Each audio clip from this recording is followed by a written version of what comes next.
హల్లెలూయా.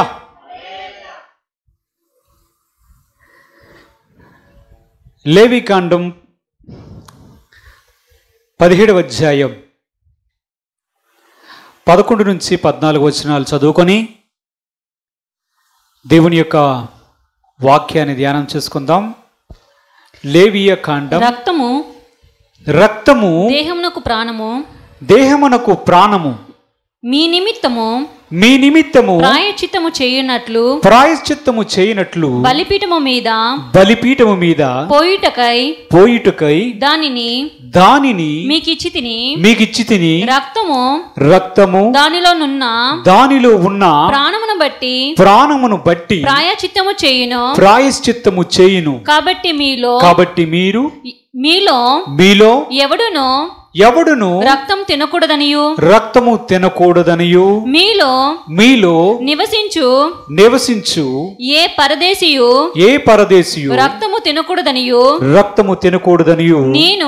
నేను ఇశ్రాయేలీయులకు ఆజ్ఞాపించితిని మరియు ఇశ్రాయేలీయులలో గాని మీలో నివసించు పరదేశులలో గాని ఒక్కడు తినదగని మృగము నైనను పక్షినైనను వేటాడి పట్టిన ఎడల వాడు దాని రక్తమును ఒలికించి మట్టితో కప్పవలెను. ఏలయనగా అది సమస్త దేహములకు ప్రాణాధారము. దాని రక్తము దాని ప్రాణమునకు ఆధారము. కాబట్టి మీరు ఏ దేహ రక్తమును తినకూడదు. వాటి రక్తము సర్వదేహములకు ప్రాణాధారము. దానిని తిను ప్రతివాడు మరణశిక్ష పొందునని నేను ఇశ్రాయేలీయులకు ఆజ్ఞాపించి తిని. దేవుడు తన పరిశుద్ధ వాక్యాన్ని దీవించుగాక. ప్రార్థన చేద్దాం. స్తోత్రములు ప్రభువా, తండ్రి కుమార పరిశుద్ధాత్మ తండ్రి, మీ పాదములకు వందనాలయ్యా. ఇదిగో దేవా తండ్రి, ఈ శుభ శుక్రవారం నాడు నీవిచ్చిన వాక్యములో నుండి సత్యములను గ్రహించినట్లుగా ప్రభువా, మా కన్నులను తెరవజేయండి ప్రభువా, మా హృదయాలను తెరవజేయండి ప్రభువా, వినే చెవులు మాకు దయచేయండి ప్రభువా.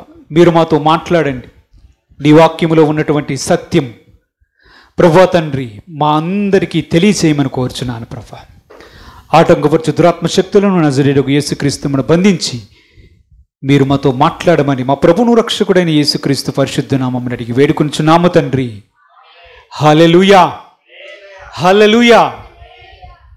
అందరికీ శుభ శుక్రవారం శుభాకాంక్షలు.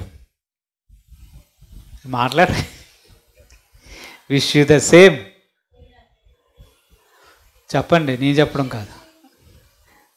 దేవునికి స్తోత్రం. హల్లెలూయా. సాధారణంగా శుభ శుక్రవారం రోజు, గుడ్ ఫ్రైడే రోజు ఏం ధ్యానిస్తాం? యేసుక్రీస్తు సిలువ మీద పలికినటువంటి 7 మాటలను ధ్యానిస్తాం. అయితే ఈరోజు వేరే విషయాలు ధ్యానిద్దాం. దేవుడికి స్తోత్రం చెల్లిద్దాం. క్రైస్తవులమైనటువంటి మనకి ఒక విషయం బాగా తెలియాలి. దేని గురించి తెలుసుకోవాలో తెలుసా? రక్తాన్ని గురించి తెలుసుకోవాలి. రక్తం దాని యొక్క ప్రాముఖ్యత, దేవుని దృష్టిలో రక్తాన్ని దేవుడు ఎలా చూస్తున్నాడు అనే విషయాన్ని మనం తెలుసుకోవాలి. చదవబడినటువంటి వాక్య భాగంలో మనం చూస్తున్నాం, దేవుడు రక్తాన్ని గురించి మాట్లాడుతూ ఉన్నాడు. ఏ రక్తం అది? మనుషులదే కానివ్వండి, జంతువులదే కానివ్వండి, సమస్తమైనటువంటిది రక్తమే. మొక్కల్లో రక్తం ఉంటుందా? ఉండదు కదా. దేవుడికి స్తోత్రం. అమ్మయ్య, హల్లెలూయా. దేవుడు రక్తాన్ని గురించి ప్రత్యేకించి బైబిల్ గ్రంథంలో రాయించాడు. రక్తం మన దేహాలకి ప్రాణం. జంతువుల్లో కూడా రక్తం ఉంటుంది, ఉంటుందా? అది కూడా ఆ జంతువులకి ప్రాణం, ఆధారం. దేవుడు చెప్తున్నాడు, ఇశ్రాయేలు ప్రజలకి ఒక ఆజ్ఞ ఇచ్చాడు. మనకు కూడా అదే ఆజ్ఞ ఉందలేండి. ఆ ఆజ్ఞ ఏమిటంటే, మీరు జంతువులను కోసుకొని తింటారు కదా, చికెన్లు మటన్లు తింటారుగా. దేవుడు చెప్తున్నాడు, రక్తంతో కలిసి మీరు మాంసాన్ని తినకూడదు. తినువాడు దేవుని ప్రజల్లో నుంచి కొట్టివేయబడతాడు అని చెప్పాడు. యేసుక్రీస్తు ఈ లోకానికి వచ్చిన తర్వాత, ఆయన పునరుత్థానమైన తర్వాత కూడా అపోస్తుల ద్వారా కూడా నూతన నిబంధన సంఘమైనటువంటి మనకు కూడా కొన్ని ఆజ్ఞలు ఇచ్చారు. ఆ ఆజ్ఞలలో కొన్ని విషయాల్లో ఈ రక్తం గురించి కూడా ప్రస్తావన చేస్తారు. మీరు గొంతు పిసికి చంపిన వాటిని తినవద్దు, రక్తాన్ని తినవద్దు అని దేవుని యొక్క వాక్యంలో రాయబడి ఉంది. దేవుని దృష్టిలో రక్తం ఒక మనిషికే కానివ్వండి, ఒక జంతువుకే కానివ్వండి, అది ప్రాణం. అదేంటిది? ప్రాణం. ఒక చెట్టు నరికేయండి, చచ్చిపోద్దా? కొన్ని రోజులు పోయిన తర్వాత చెట్టుకు వేరే కొమ్మ పక్క నుంచి రావడం ప్రారంభిస్తాయి, అవునా? మన చెయ్యో మెడ నరికేయండి,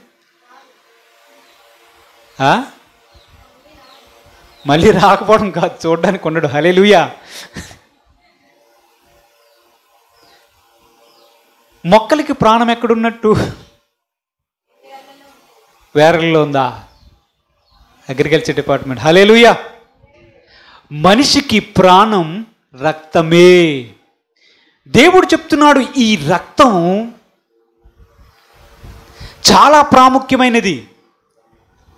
దేవుడు కొత్త నిబంధన సంఘానికి యేసుక్రీస్తు యొక్క రక్తాన్ని ఇచ్చాడు.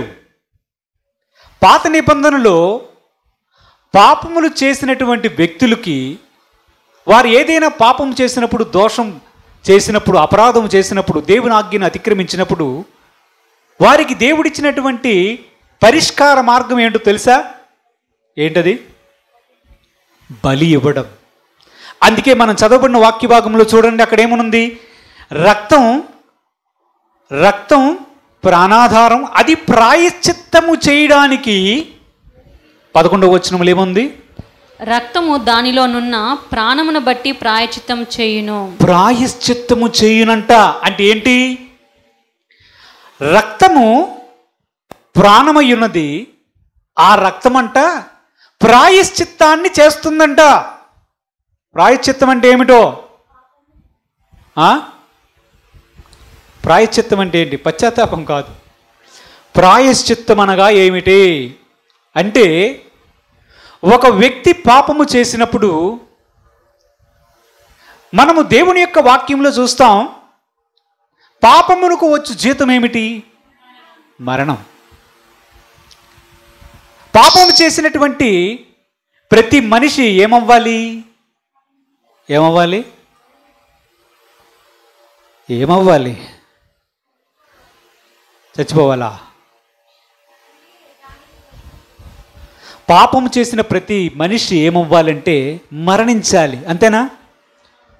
దేవుడు ఏదైనా తోటలో ఆదాము అవ్వలను సృష్టించాడు, అవునా? సృష్టించినప్పుడు దేవుడు ఏం చెప్పాడు?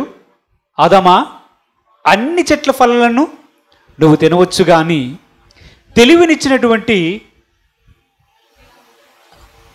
తెలివినిచ్చినటువంటి వృక్ష ఫలములు ఉన్నాయి, అవి తినవద్దు, అవి దినమున నిశ్చయముగా నీవు చచ్చెదవు అన్నాడు. అన్నాడా? అన్నాడు కదా. ఆదాము పాపము చేశాడు, అవ్వ కూడా పాపం చేసింది. దేవుడు ఏ చెట్ల ఫలములు అయితే తినవద్దన్నాడో ఆ చెట్ల ఫలములను అవ్వ కోసుకొని తిన్నది. ఈయన ఒక్కదాన్ని చచ్చిపోతే బాగోదు కనుక ఈయన కూడా చావాలి. సతీ సహగమనంకి రివర్స్లో ఉంటుంది ఇది. సతీ సహగమనం అంటే భర్త చనిపోతే భార్యను మంటల్లో వేసేవారు, అవునా? అవ్వగారు చేసిందంటే పతి సహగమనం. దేవుడికి స్తోత్రం. ఈయన బతుకుంటే ఒక్కడే ఏం చేస్తాడులే. ఆయనకు కూడా కొన్ని పనులు ఇచ్చింది, ఇచ్చి ఇద్దరు తిన్నారు. సాయంకాలం వేళ దేవుడు ఆ ఏదేను తోటలోకి వచ్చాడు. ఆదామా ఎక్కడున్నావు? అయ్యా నువ్వు వస్తున్నావు అని భయపడి ఈ చెట్ల చాట్లు నేను దాక్కున్నాను. భయపడ్డావా? ఎందుకు భయపడుతున్నావు? నేను దిగంబరిగా ఉన్నాను ప్రభువా. అసలు దిగంబరిగా ఉన్నావని, బట్టలు లేనివాడుగా ఉన్నావని నీకు చెప్పినవాడెవడు? ఇదిగో ఈవిడిచ్చావే, ఈవిడి గారు నాకు కొన్ని ఇచ్చింది, అవి తిన్నాను, ఆ రోజు నుంచి ఇలాగ అయిపోయాను. ఏమవ్వా ఎందుకు తిన్నావు? సర్పము నన్ను మోసపుచ్చింది అన్నాడు. ముగ్గురు కూడా ఒకరి మీద ఒకరు ఒకరి మీద ఒకరు ఒకరి మీద ఒకరు వంతులేసుకున్నారు, అవునా? పాపము చేసినప్పుడు దేవుడు ఆజ్ఞ ప్రకారం ఏమవ్వాలి? చచ్చిపోవాలా?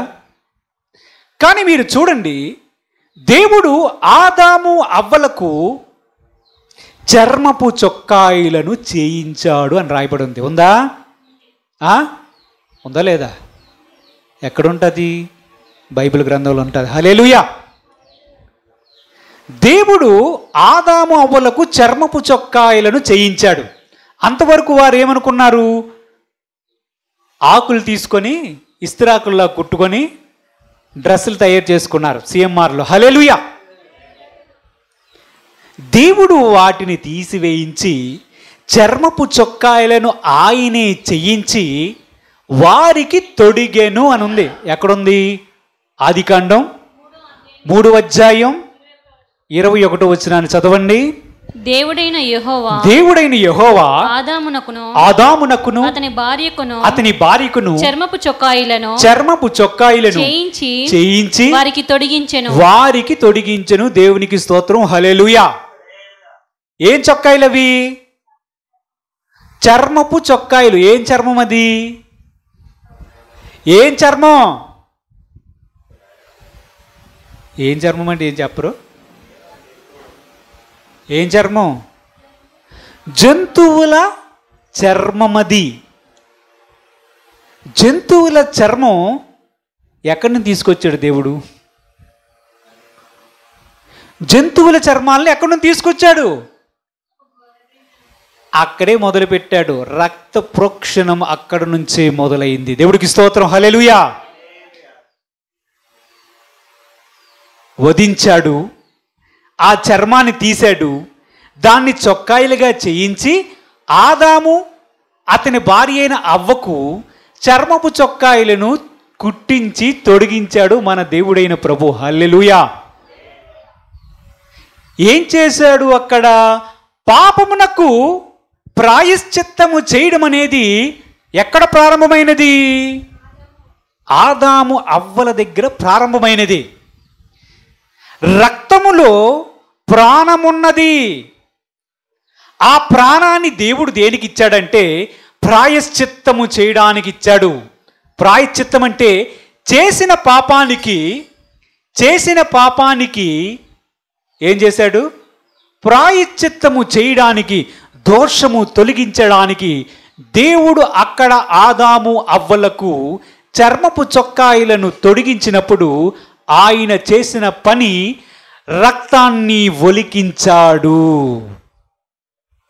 ఏం చేశాడు? రక్తాన్ని ఒలికించాడు. దేవుడు అదే మాట చెప్తున్నాడు. రక్తం మన అందరికీ ప్రాణాధారం. ఇప్పుడు మనము ఎవరైనా ఇంటికి వెళ్తాం, ఏమయ్యాడమ్మా? చచ్చిపోయాడండి, చచ్చిపోయింది అంటారు. మనిషి ఎలా చచ్చిపోతాడు? ప్రాణం పోయిందట అంటారు, అంతేనా? ఏమంటారు?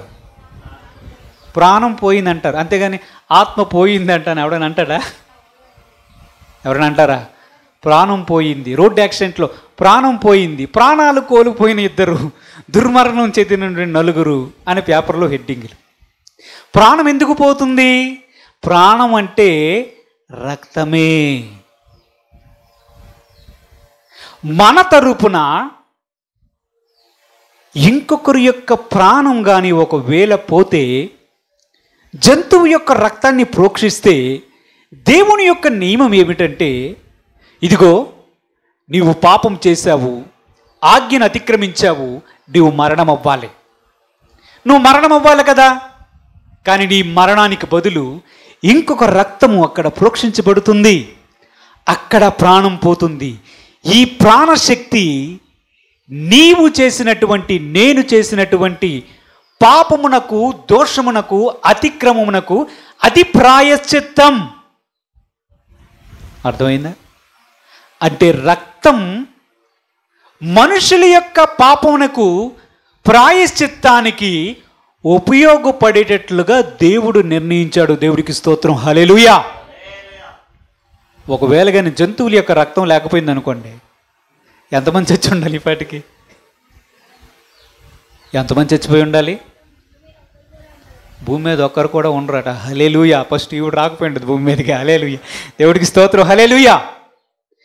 దేవుడు ఏం చెప్తున్నాడంటే, ఇదే పద్ధతిని ఆయన మనుషుల యొక్క పాపమును తొలగించడానికి ఆయన ధర్మశాస్త్రాన్ని ఇచ్చాడు. ఎవరికి? ఇశ్రాయేలు ప్రజలకు ఆయన ఇచ్చాడు. ఇచ్చి, బాబు మీరు పాపం చేస్తున్నారు కదా, మీరు దోషం చేస్తున్నారు కదా, మీరు ఆజ్ఞను అతిక్రమిస్తున్నారు కదా, నిజానికి మీ పాపం వలన మీరు నరకానికి వెళ్ళిపోతారు. మీ పాపానికి ప్రాయశ్చిత్తం జరగాలి అంటే రక్తం చిందించబడాలి, రక్తం అనేది ప్రోక్షించబడాలి. అప్పుడు ఆ రక్తంలో ఉన్నటువంటి ప్రాణం నీ ప్రాణానికి బదులుగా అర్పించబడి నీకు, నాకు, మనకు ప్రాయశ్చిత్తం జరుగుతుంది. అవునా? అదే దేవుని యొక్క ఉద్దేశం. మనము క్రైస్తవులమైనటువంటి మనకు బాగా బుర్రలోనికి ఎక్కాల్సిన విషయం ఏమిటంటే, రక్తం అంటే ఏమిటో, రక్తాన్ని గురించి దేవుడు ఏమనుకుంటున్నాడో తెలుసుకోవాలి. దేవుడు చెప్తున్నాడు, రక్తాన్ని తినేవాడిని కొట్టివేస్తానన్నాడు. తర్వాత ఆయన ఏం చెప్తున్నాడంటే, సరే మీరందరూ కూడా పాపం చేస్తున్నారు గనుక, అతిక్రమం చేస్తున్నారు గనుక రక్తాన్ని ప్రోక్షించడానికి ఒక పద్ధతిని నియమిస్తున్నానని ధర్మశాస్త్రాన్ని దేవుడు ఇశ్రాయేలు ప్రజలకు ఇచ్చాడు. ఏ విధంగా బలి చెయ్యాలి, ఏ విధంగా ప్రాయశ్చిత్తము చేయాలి, ఏ విధంగా మనుషులు చేసినటువంటి పాప దోష అతిక్రమములకు ప్రాయశ్చిత్తము చేయాలనే విషయాన్ని ఆయన ఒక పద్ధతిని నియమించాడు. అనేక రకమైనటువంటి బలులను, వాటి పద్ధతులను దేవుడు ఒక ధర్మశాస్త్రాన్ని ప్రజలకు ఇచ్చాడు. దేవుడికి స్తోత్రం చెల్లించండి, హల్లెలూయా. ఈ ధర్మశాస్త్రం ఎలా వచ్చింది? ఈ విధంగా బలులు చేయాలని ధర్మశాస్త్రం ఎక్కడి నుంచి వచ్చింది? ఎవరికి ఇచ్చాడు దేవుడు? ఇశ్రాయేలు ప్రజలకు ఇచ్చాడు. ఎలా ఇచ్చాడు? మోషే అనే దైవజనుడికి కొండ మీద ఉంటే దేవుడు అవన్నీ చెప్తే అవన్నీ రాసుకొని కిందకు వచ్చి ప్రజలకు ఇచ్చాడు. మోషేకి చెప్పింది ఎవరు? మోషేకి చెప్పింది ఎవరో తెలుసా? ఎవరు చెప్పారు? దేవుడే చెప్పారు. అప్పుడు యేసుక్రీస్తు ఉన్నాడా? ఉన్నాడు. హల్లెలూయా. ఆయన ఆ కొండ మీద మోషేతో మాట్లాడి ఆ ధర్మశాస్త్రాన్ని, 10 ఆజ్ఞల పలకలను దేవుడు మోషేకు ఇచ్చాడు. ఆ ధర్మశాస్త్రం ఎలాగొచ్చిందో తెలుసా?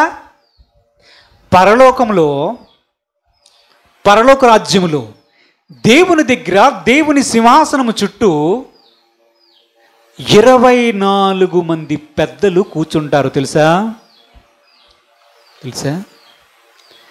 దేవుని సింహాసనము దగ్గర 24 మంది పెద్దలు కూర్చుంటారు. ఆ 24 మంది పెద్దలు ఆలోచనకర్తలు. వారు ఆలోచన చెప్తుంటారు.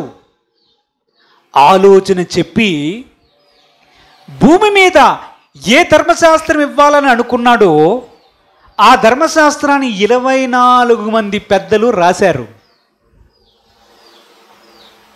ఇది ఎక్కడుంది అని అడగండి, దేవుని యొక్క వాక్యంలోనే ఉంటుంది. మధ్యవర్తి చేత, దేవదూతల చేత వారికి ధర్మశాస్త్రం ఇవ్వబడింది. ఆ 24 మంది పెద్దలు ఆలోచన చేసి రాసినటువంటి శాసనం మనుషుల యొక్క పాపాన్ని ఏ విధంగా తొలగించాలో ఆ పద్ధతులన్నీ రాసి, ధర్మశాస్త్రాన్ని రాసి, ఆ ధర్మశాస్త్రాన్ని మన ప్రభు అయిన యేసుక్రీస్తు ద్వారా మోషే అనే దైవజనునికి ఆ కొండ మీద దేవుడు ఇచ్చాడు. దేవుడికి స్తోత్రం. ఆ ధర్మశాస్త్రం అనేది ఒక ఛాయ వంటిది. అది ఒక ఛాయ వంటిది. యేసుక్రీస్తు వచ్చేటంత వరకు దాన్ని వారు ఉపయోగించి మనుషుల యొక్క పాపములను తొలగించడానికి దేవుడు ఉపయోగించినటువంటి పద్ధతి అది. రక్తాన్ని గురించి తెలుసుకున్నటువంటి మనం ఇంకో విషయాన్ని తెలుసుకోవాలి. అదేంటో తెలుసా? దేవుని యొక్క ఆలయం యొక్క నిర్మాణము. ఏంటది? దేవుని యొక్క ఆలయం యొక్క నిర్మాణం అనేది తెలుసుకోవాలి. దేవుని యొక్క ఆలయము నిర్మించక పూర్వం దేవుడు మోషేకు ఒక గుడారాన్ని నియమించమంటాడు. అవునా? దాన్ని ఏమంటారు? ప్రత్యక్ష గుడారం అని పేరు పెట్టాడు మోషే అనే దైవజనుడు దానికి.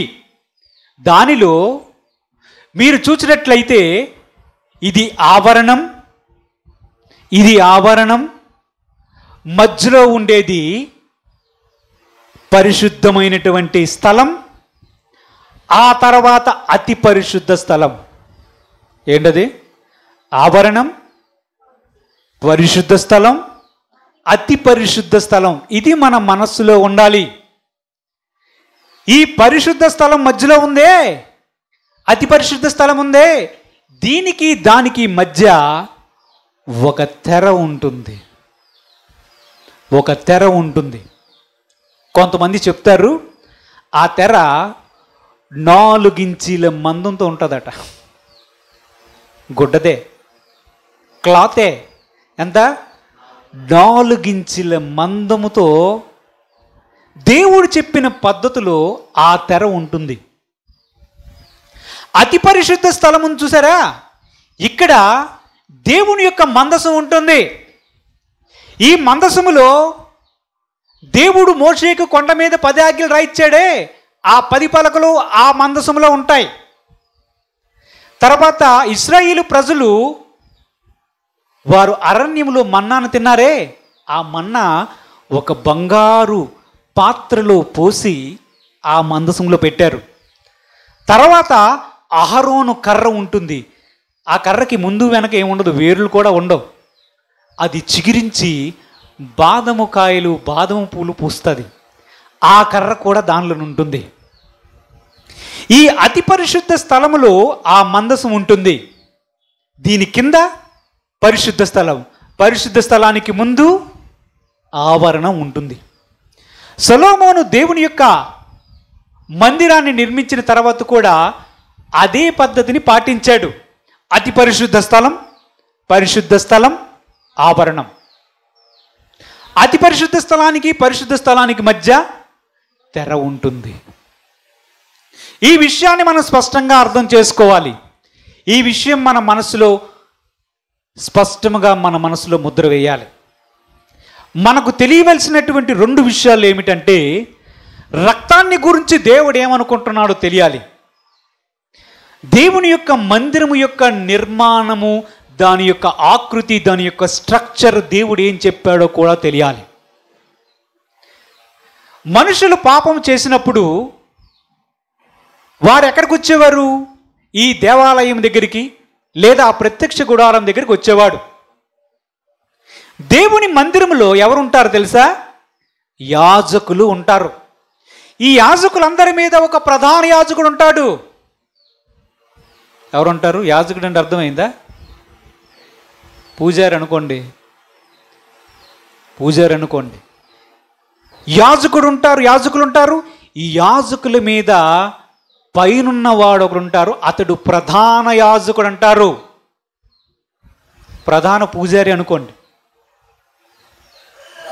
వీళ్ళు ఏం చేస్తారంటే, ఒకవేళ కానీ నేను తప్పు చేస్తే, అయ్యా నేను తప్పు చేశానని చెప్పి వచ్చినప్పుడు వాళ్ళు ఏం చేస్తారంటే, సరే ఒక గొర్రెపిల్ల తీసుకొని రా, గొర్రెపిల్ల వధించు, రక్తం తీసుకొని రా.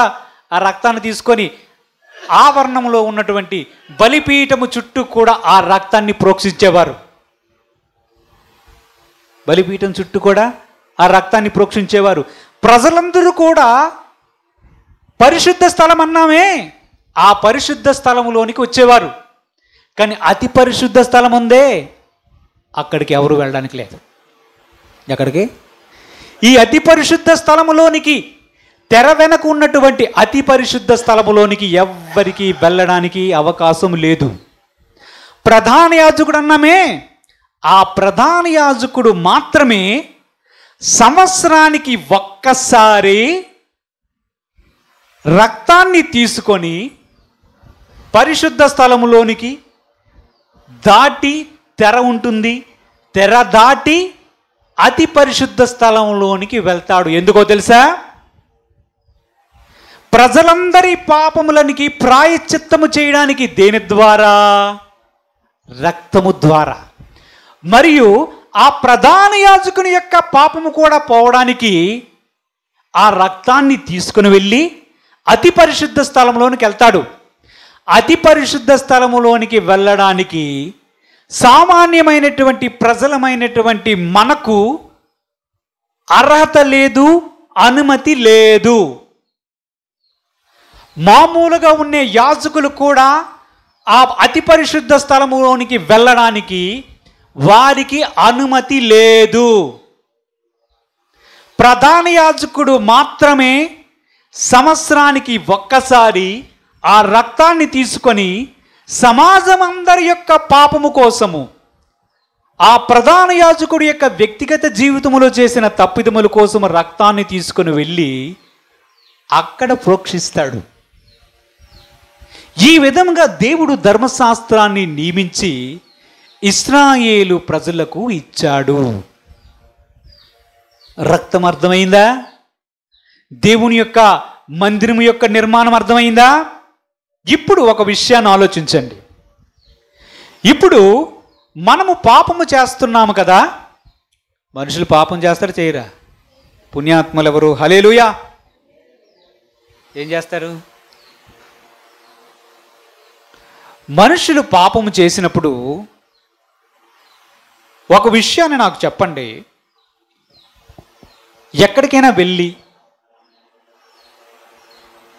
పాపము చేసినప్పుడు ఇలా అనుకుంటే పాపము పోతుందా?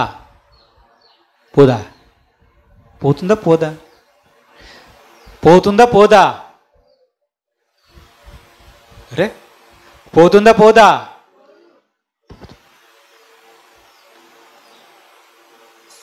పోవడానికి అవకాశం ఉందా? ఉందా? మరి అందరూ వెళ్తున్నారుగా. పాపము పోవడానికి అవకాశం ఉన్నదా లేదా? ఇప్పుడు పోనీ ఇశ్రాయేలు ప్రజలే ఉన్నారు. ఒకరిని పొడిచాడు యాజకుడు గారు, నేను ఒకరిని పొడిచాను, లేదా నా వలన ఒకడికి అన్యాయం జరిగింది, ఇదిగో ఈ గొర్రెపిల్ల తీసుకొని వచ్చాను, ఈ రక్తాన్ని చిందించి దేవుని సన్నిధిలో ఇలాగ చల్లవయ్యా, ఆ బలిపీఠం చుట్టూ ఇలా ప్రోక్షించు, నా పాపం పోతుంది అని దేవుడు చెప్పాడు కదా అని చెప్పి తీసుకొని వస్తాడు. వస్తాడా?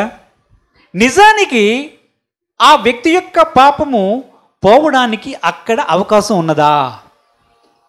లేదా? మరి దేవుడు అబద్ధం ఆడాడా? మరి ధర్మశాస్త్రాన్ని ఎందుకు ఇచ్చాడు? ఆయన చెప్పిన పద్ధతి ద్వారా చేసినప్పుడు పాపము పోకపోయినప్పుడు ఆయన ఎందుకు ఇచ్చాడు? ఇస్తాడా?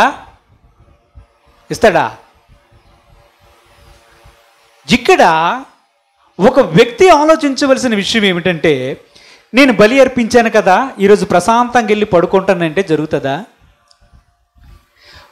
మనుషుల్లో దేవుడు మనస్సాక్షిని పెట్టాడు.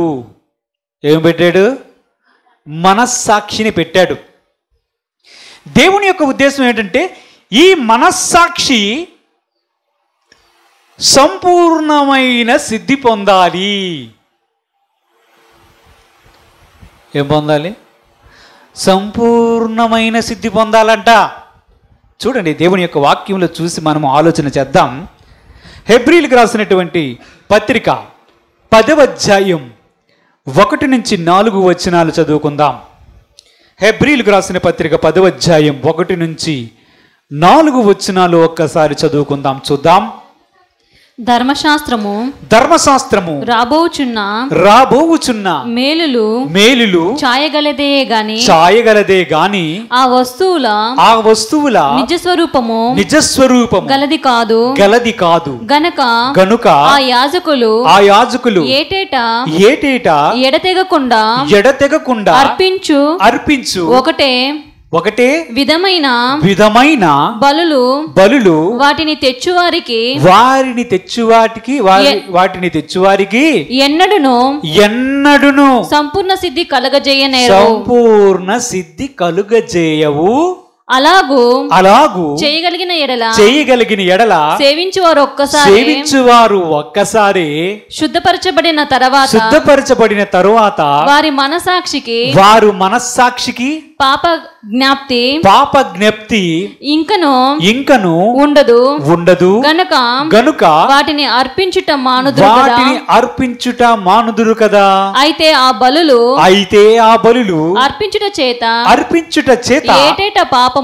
ఏటేటా పాపములు జ్ఞాపకమునకు వచ్చుచున్నవి. ఏలయనగా ఎడ్ల యొక్కయు మేకల యొక్కయు రక్తము పాపములను తీసివేయుట అసాధ్యము. దేవుడికి స్తోత్రం, హల్లెలూయా. ఇక్కడ కొన్ని విషయాలు దేవుని యొక్క వాక్యములో మనకు కనిపిస్తున్నాయి. పాపము చేసిన తర్వాత ఎడ్ల యొక్కయు గొర్రెల యొక్కయు మేకల యొక్క రక్తాన్ని తీసుకొని యాజకుడు ఆ వ్యక్తి గురించి దేవుని సన్నిధిలో బలి అర్పించిన తర్వాత ఆ మనిషికి ఏం గుర్తు రాకూడదు? అరే, వాడిని కొట్టానుగా, వాడిని చంపానుగా, వాడు నా వల్ల అన్యాయం అయ్యాడుగా, ఈమె నా వల్ల అన్యాయమైందన్న విషయం జ్ఞాపకానికి వస్తుందా రాదా? వస్తుందా? ఇప్పుడు మీకు వస్తుందా రావట్లేదా? రాకూడదు. కంప ముంచారు. దేవుడికి స్తోత్రం, హల్లెలూయా. ఒకసారి మార్టిన్ లూథర్ గారు అనుకుంటా బైబిల్ సంస్కరణ చేశారు, చూసారా? ఆయనంట ప్రార్థన చేసుకుంటున్నాడంట. ప్రార్థన చేసుకుంటే సైతాన్ వచ్చి, నీకు తెలుసా, నువ్వు ఈ పాపం చేసావు, నువ్వు ఇది చేసావే, నువ్వు నీతిమంతుడు అనుకుంటున్నావా అని చెప్పి ఒక అరగంట డిస్టర్బ్ చేశాడట. బుర్ర తినేశాడు. చూసి ఒక్కసారి, అరే సైతానా పక్కపోరా, నా యేసు ప్రభు ఎప్పుడో వాటన్నిటిని కడిగివేశాడు, మళ్ళీ నువ్వు జ్ఞాపకం చేస్తావేంటి? వాటిని జ్ఞాపకం చేయవలసిన అవసరం లేదు. నేను సంపూర్ణ సిద్ధి పొందడానికే కదరా ఇవన్నీ చేశాడు, మళ్ళీ నువ్వు జ్ఞాపకం చేస్తాను అన్నాడు. పోయాడట. దేవుడికి స్తోత్రం. క్రైస్తవులమైనటువంటి మనకి జ్ఞప్తికి రాకూడదు. మనసుకు మరలా జ్ఞాపకం వస్తే గుర్తుపెట్టుకోండి, సైతాను వాటిని గుర్తు చేస్తున్నాడని. ఈ వాక్య భాగాన్ని ఇంకా మనం అర్థం చేసుకోవాలంటే చూడండి, హెబ్రీలకు రాసిన పత్రిక 9వ అధ్యాయం 6 నుంచి 9 వచనాలు ఒకసారి చదవదాం. చూడండి, హెబ్రీలకు రాసిన పత్రిక 9వ అధ్యాయం 6 నుంచి 9. ఇలాగు ఏర్పరచబడినప్పుడు యాజకులు సేవ చేయుచు నిత్యమును ఈ మొదటి గుడారములోనికి వెల్లుదురు గాని సంవత్సరమునకు ఒక్కసారి మాత్రమే ప్రధాన యాజకుడు ఒక్కడే రక్తాన్ని చేత పట్టుకొని రెండవ గుడారములోనికి ప్రవేశించును. ఆ రక్తము తన కొరకును ప్రజల అజ్ఞాన కృతముల కొరకు ప్రజల అజ్ఞాన కృతముల కొరకును అతడు అర్పించును. దీనిని బట్టి ఆ మొదటి గుడారము ఇంకను నిలుచుచుండగా అతి పరిశుద్ధ స్థలములో ప్రవేశించు మార్గము బయలుపరచబడలేదని పరిశుద్ధాత్మ తెలియజేయుచున్నాడు. ఆ గుడారము ప్రస్తుత గుడారము ఉపమానార్థముగా ఉన్నది. ఈ ఉపమానార్థమును బట్టి మనస్సాక్షి విషయంలో ఆరాధకునికి సంపూర్ణ సిద్ధి కలగజేయలేని బలులను అర్పింపబడుచున్నవి. దేవుడికి స్తోత్రం. హల్లెలూయా. ఏమర్థమైంది?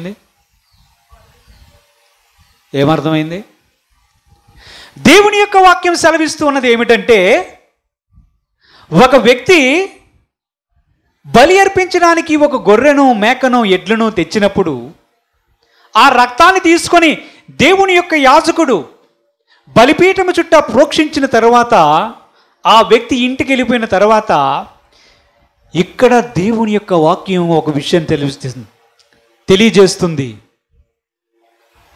వెళ్ళిపోయినటువంటి వ్యక్తి మనస్సాక్షి ఉందే. ఏముంది? మనకు ఉందా లేదా మనస్సాక్షి? ఉందా? మనస్సాక్షి ఉన్నదే. ఆ మనస్సాక్షి కంట ఈ బలి అర్పించిన తర్వాత కూడా జ్ఞాపకం వస్తుంటుందట. అరే ఆడిని కొట్టాను, అరే ఆడిని తిట్టాను, అరే ఆడికి అన్యాయం చేశాను, ఈమెను అన్నాను, ఆమెను అన్నానని జ్ఞాపకం వస్తూ ఉంటాయంట. ఎప్పుడు?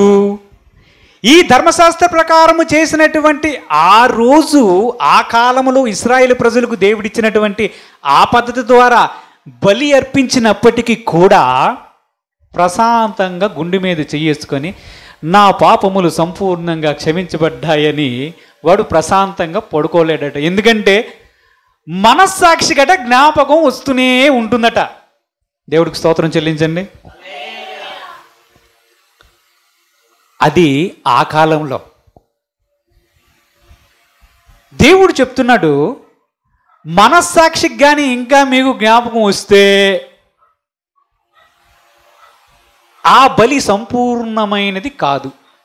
అంతేనా? అర్థమైందా? ఈ విషయం అర్థమైతే మనకి యేసుక్రీస్తు ఎందుకు వచ్చారో అర్థమవుతుంది. అందుకే చెప్తున్నాం, బలి అర్పించిన తర్వాత లేదా పండ్లు కూరగాయలు దేవుడికి ఇచ్చిన తర్వాత, ప్రసాదాలు ఏవో దేవుడికి పెట్టిన తర్వాత ఆ వ్యక్తికి ఎన్నడూ కూడా మనస్సులో నేను పాపము చేశాను అనే విషయం మనస్సాక్షిలో రాకూడదు. వచ్చిందా, వాడు చేసినటువంటి బలి కానీ, కర్మకాండలు కానీ, దేవుని ఆరాధించే విధానము కానీ సరి అయినది కాదు. దేవుడిచ్చినటువంటి ధర్మశాస్త్రములోనే దేవుడు ఏం చెప్తున్నాడంటే, ఈ పద్ధతి చేయండి. ప్రాయశ్చిత్త బలి చేస్తారా, దహన బలి చేస్తారా, సమాధాన బలిని అర్పిస్తారా, అర్పించండి అని చెప్తూ ఇవన్నీ ఛాయగా ఉన్నాయి. ఇవి మీకు ఒక ఉదాహరణగా చూపిస్తున్నాను. వీరు అర్పించే జంతువు యొక్క రక్తం ఏదైతే కార్చబడుతుందో దానిలో ప్రాణం ఉన్నది. ఆ ప్రాణానికి ఏముండదు తెలుసా? ప్రాణశక్తి అంటారు. ఏమంటారు? ప్రాణశక్తి ఉంది. ఒక్కడు పాపం చేశాడు, ఒక గొర్రె కోసాడు, ఆ రక్తం కార్చాడు. ఆ ప్రాణశక్తి అతని యొక్క దోషమును, అపరాధమును, పాపమును తీసివేయడానికి కొంతవరకు సహాయపడుతుంది. అయితే ఆ వ్యక్తి ప్రశాంతంగా నిద్రపోలేడు. దేవుని యొక్క వాక్యం ఏమని సెలవిస్తుందంటే, వాడి మనస్సాక్షి గట జ్ఞాపకం వస్తూనే ఉంటుందట. దేవుడు చెప్తున్నాడు, అది సంపూర్ణమైన బలి కాదు, అది సంపూర్ణమైనటువంటి సిద్ధి కాదు. అందుకే ప్రభువు చెప్తున్నాడు, ఏటేటా యాజకులు బలి తీసుకొని వెళ్ళి, ఆ రక్తాన్ని తీసుకొని వెళ్ళి అతి పరిశుద్ధ స్థలంలోనికి తెర వెనక వెళ్ళి ఆ రక్తాన్ని పట్టుకొని వెళ్ళి సర్వమానవాళి పాపముల గురించి కాదు, ఆ సమాజం గురించి, ప్రభువా ఇదిగో ఈ బలి రక్తం అని చెప్పి వారు ప్రార్థన చేస్తే కొంతవరకు వారికి పాపక్షమాపణ కలిగినట్లుగా కనిపిస్తుంది కానీ మరలా జ్ఞాపకం వస్తున్నాయంట. ప్రభు యొక్క వాక్యం చదివిన వాటిలో ఏం చెప్తుందంటే, ఒకవేళ కానీ వారికి జ్ఞాపకం రాకపోతే మరలా అర్పిస్తాడా?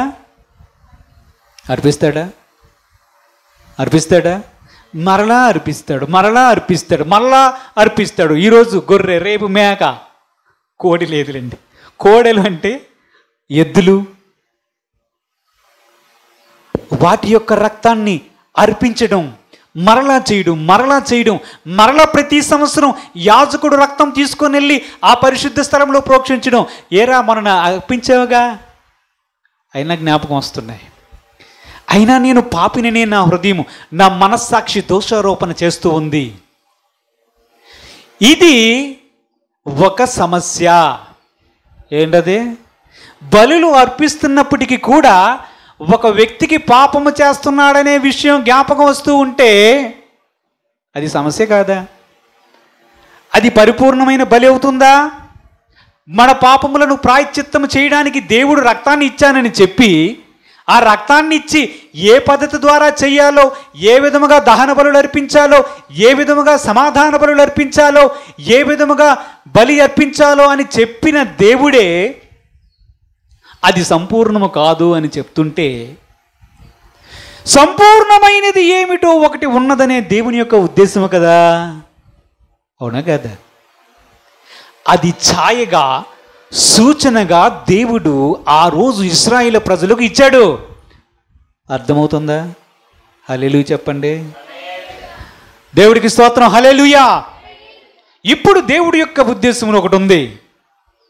ఈ బలులు, ఈ రక్తం, జంతువుల యొక్క రక్తం, ఈ ప్రాణం వీరి పాపములకు సంపూర్ణమైనటువంటి ప్రాయశ్చిత్తాన్ని కలుగజేయడం లేదు. వారి మనస్సాక్షి ఇంకను చేసిన వాటిని గుర్తుకు తెచ్చుకున్నట్లుగానే ఈ బలి పద్ధతులు ఉన్నాయి తప్ప వీటికి లేదు. దీనికి సంపూర్ణమైనటువంటి పరిష్కారం జరిగించాలని ఏ రక్తమైతే ఈ మనస్సాక్షి మీద జ్ఞాపకము ఉంచడానికి వీలు లేకుండా, ఇక ఎన్నటికీ వీలు లేకుండా కడిగి వేస్తుందో, ఆ రక్తం కోసం దేవుడు ఒక ప్రణాళికను రచించాడు. దేవుడికి స్తోత్రం. హల్లెలూయా. ఆ రక్తము కోసం యేసుక్రీస్తుని లోకములోనికి పంపించాడు. హల్లెలూయా. పంపించాడు. చూడండి, యెషయా గ్రంథం 53వ అధ్యాయం 4 నుంచి 10 వచనాలు చదువుకుందాం. యెషయా గ్రంథం 53వ అధ్యాయం చదవండి. నిశ్చయముగా అతడు మన రోగములను భరించెను, మన వ్యసనములను వహించెను. అయినను మొత్తబడిన వానిగాను, దేవుని వలన బంధింపబడిన వానిగాను, శ్రమనొందిన వానిగాను మనము అతనిని ఎంచితిమి. మన అతిక్రమ క్రియలను బట్టి అతడు గాయపరచబడెను, మన దోషములను బట్టి నలగొట్టబడెను. మన సమాధానార్థమైన శిక్ష అతని మీద పడెను. అతడు పొందిన దెబ్బల చేత మనకు స్వస్థత కలుగుచున్నది. మనమందరము గొర్రెల వలె త్రోవ తప్పిపోతిమి. మనలో ప్రతి వాడును తనకిష్టమైన త్రోవకు తొలగెను. యెహోవా మన అందరి దోషమును అతని మీద మోపెను. అతడు దౌర్జన్యము నొందెను, బాధింపబడినను అతడు నోరు తెరవలేదు. కడుపు తేబడు గొర్రె పిల్లవలే బొచ్చు కత్తిరించు వాని ఎదుట గొర్రెయు మౌనముగా ఉన్నట్లు అతడు నోరు తెరవలేదు. అన్యాయపు తీర్పు నొందినవాడు అతడు కొనిపోబడెను. అతడు నా జనుల అతిక్రమమును బట్టి మొత్తబడెను గదా. సజీవుల సజీవుల భూమిలో నుండి అతడు కొట్టివేయబడెను. అయినను అతని తరము వారిలో ఈ సంగతి ఆలోచించిన వారెవరు? అతడు మరణమైనప్పుడు భక్తిహీనులతో అతనికి సమాధి నియమింపబడెను. ధనవంతుని ఎదుట అతడు ఉంచబడెను. నిశ్చయముగా అతడు అన్యాయమేమీ చేయలేదు. అతని నోట ఏ కపటమును లేదు. అతడు నలగొట్టుటకు యెహోవాకు ఇష్టమాయెను. ఆయన అతనికి వ్యాధి కలుగజేసెను. అతడు తన్ను తానే అపరాధ పరిహారార్థ బలి చేయగా అతని సంతానము చూచును. అతడు దీర్ఘాయుష్మంతుడగును. యెహోవా ఉద్దేశము అతని వలన సఫలమగును. దేవునికి మహిమ కలుగును గాక. హల్లెలూయా, హల్లెలూయా. చదవబడినటువంటి వాక్య భాగం ఎవరి గురించి వ్రాయబడింది? మన ప్రభు అయిన యేసుక్రీస్తు గురించి వ్రాయబడి ఉంది. ఎవరతను? నలగొట్టబడిన వాడు ఎవడు?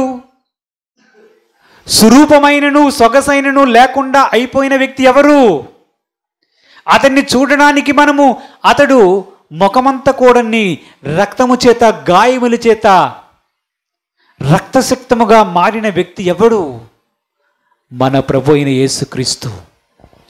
దేవుడు చెప్తున్నాడు, సర్వమానవాళి యొక్క దోషముల గురించి దేవుడు తన కుమారుడైనటువంటి యేసుక్రీస్తుని బాధించాలి అనుకున్నాడంట. హల్లెలూయా.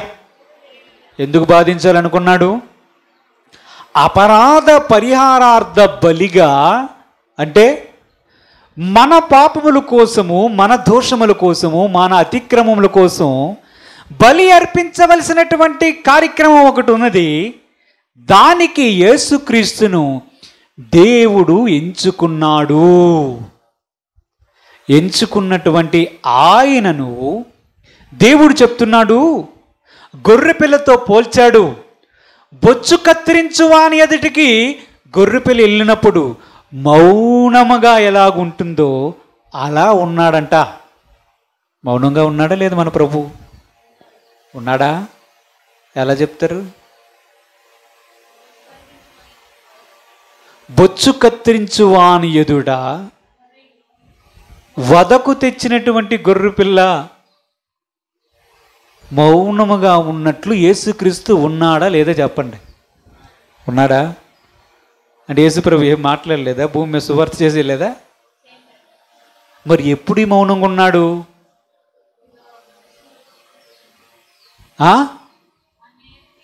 అన్యాయపు తీర్పు పొందాడు. ఇవన్నీ ఎప్పుడు రాయబడ్డాయి?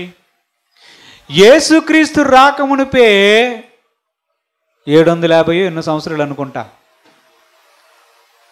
అంతకు ముందే ప్రవచించి యెషయా అనే తన ప్రవక్త ద్వారా యెషయా గ్రంథాన్ని రాయించి యేసు ప్రభు యొక్క మరణము గురించి వ్రాయించాడు.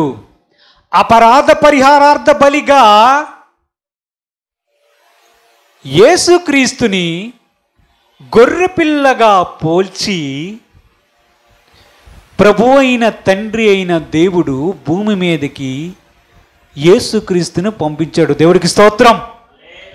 అపరాధ పరిహారార్థ బలిగా వచ్చాడు. మౌనంగా ఉన్నాడు.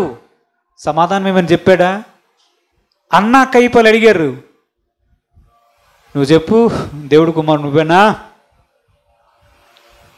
దేవుని పేరట నీకు ఆనబెడతానంటే అప్పుడు చెప్పాడు, ఇక మీదట మీరు మనిషి కుమారుడు మేఘారూఢుడై ఆకాశం మీద నుంచి వస్తాడు, దేవుని కుడిపార్శ్వమందు కూర్చున్నట మీరు చూస్తారు అనగానే ప్రధాన యాజకుడు బట్టలు చింపుకొని ఇతడు దేవదూషణ చేయుచున్నాడు, ఎంతకన్నా సాక్ష్యం కావాలి, వేసేయండి, చంపేయండి అన్నాడు. అంతవరకు ఒక్క ప్రశ్నకు కూడా సమాధానం చెప్పలేదు యేసు ప్రభు.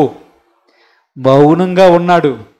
ఎప్పుడైతే తండ్రి పేరట నీకు ఆనబెడుతున్నాను అన్నాడో, తండ్రి పేరట ఆనబెడుతున్నావా?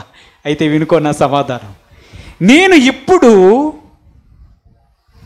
మరణము నుండి తండ్రి అయిన దేవుని యొక్క కుడిపార్శ్వమందు కూర్చుంటా, మనుష్య కుమారుడు మేఘారూఢుడై తిరిగి వచ్చి చూస్తారనగానే ప్రధాన యాజకుడికి విపరీతమైన కోపం వచ్చింది. దేవునితో సమానంగా చేసుకుంటూ ప్రశ్నలు ఎందుకు అడగడం? ప్రశ్నలు అడిగినప్పుడు సమాధానం వినాలి. అవునా? వినాలా లేదా? విని నచ్చకపోతే నచ్చలేదు అనుకున్న బట్టలు చింపుకుంటావా? ప్రధాన యాజకుడు బట్టలు చింపుకోవచ్చా? చింపుకోవచ్చా? ప్రధాన యాజకుడు బట్టలు చింపుకోవచ్చా?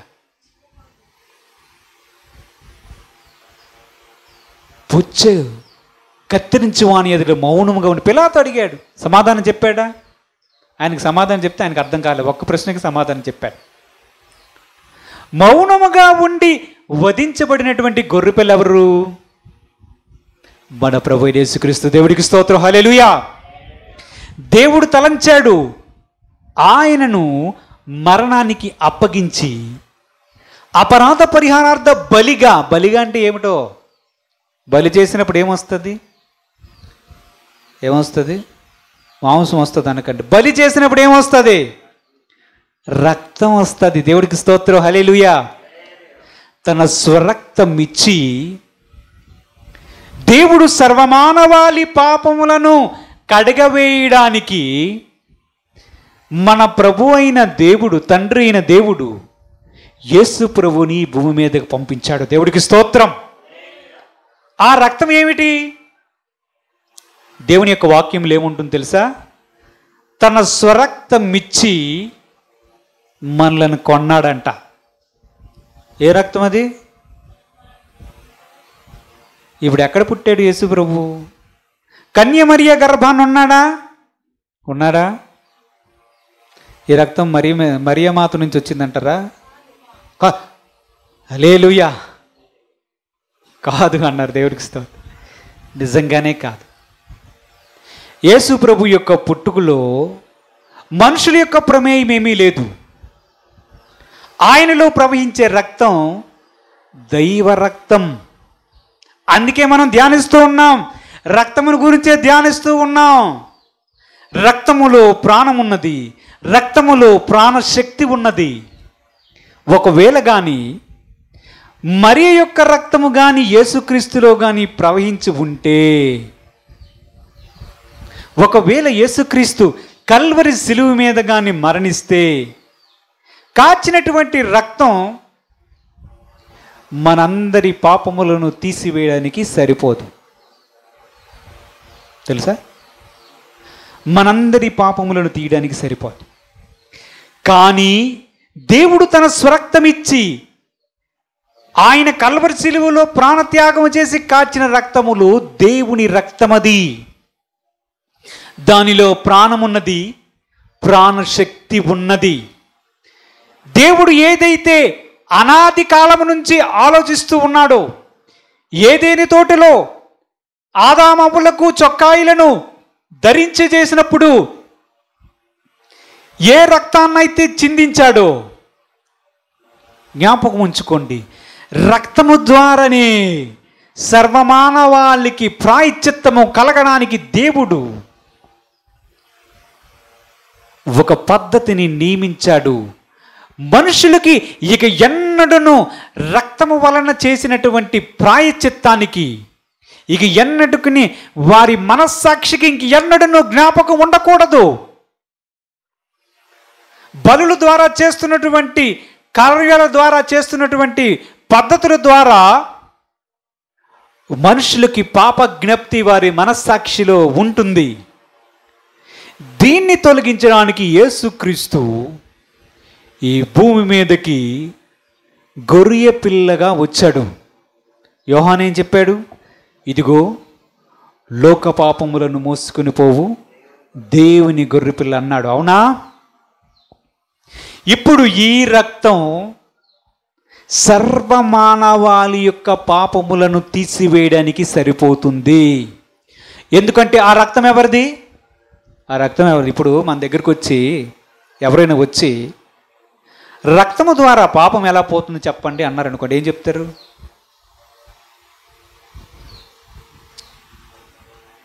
ప్రభువా, నీ రక్తము ద్వారా నా పాపములు కడుగుమని ప్రార్థన చేస్తున్నారు కదా, రక్తము ద్వారా మీ పాపాలు ఎలా పోతాయండి అన్నారనుకో, ఏం చెప్తారు? ఈ బిట్టు మాకు చెప్పలేదండి, రక్తము ద్వారా పాపము పోతుంది. ఏంటి ఈ లాజిక్ ఏంటి చెప్పండి? ఇప్పుడు లోన్ ఉంది, లోన్ ఉందా? డబ్బులు బ్యాంక్ దగ్గర నుంచి తీసుకుంటున్నాం, అవునా?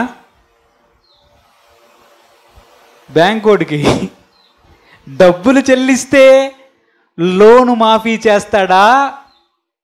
లోన్ అకౌంట్ క్లోజ్ చేస్తాడా?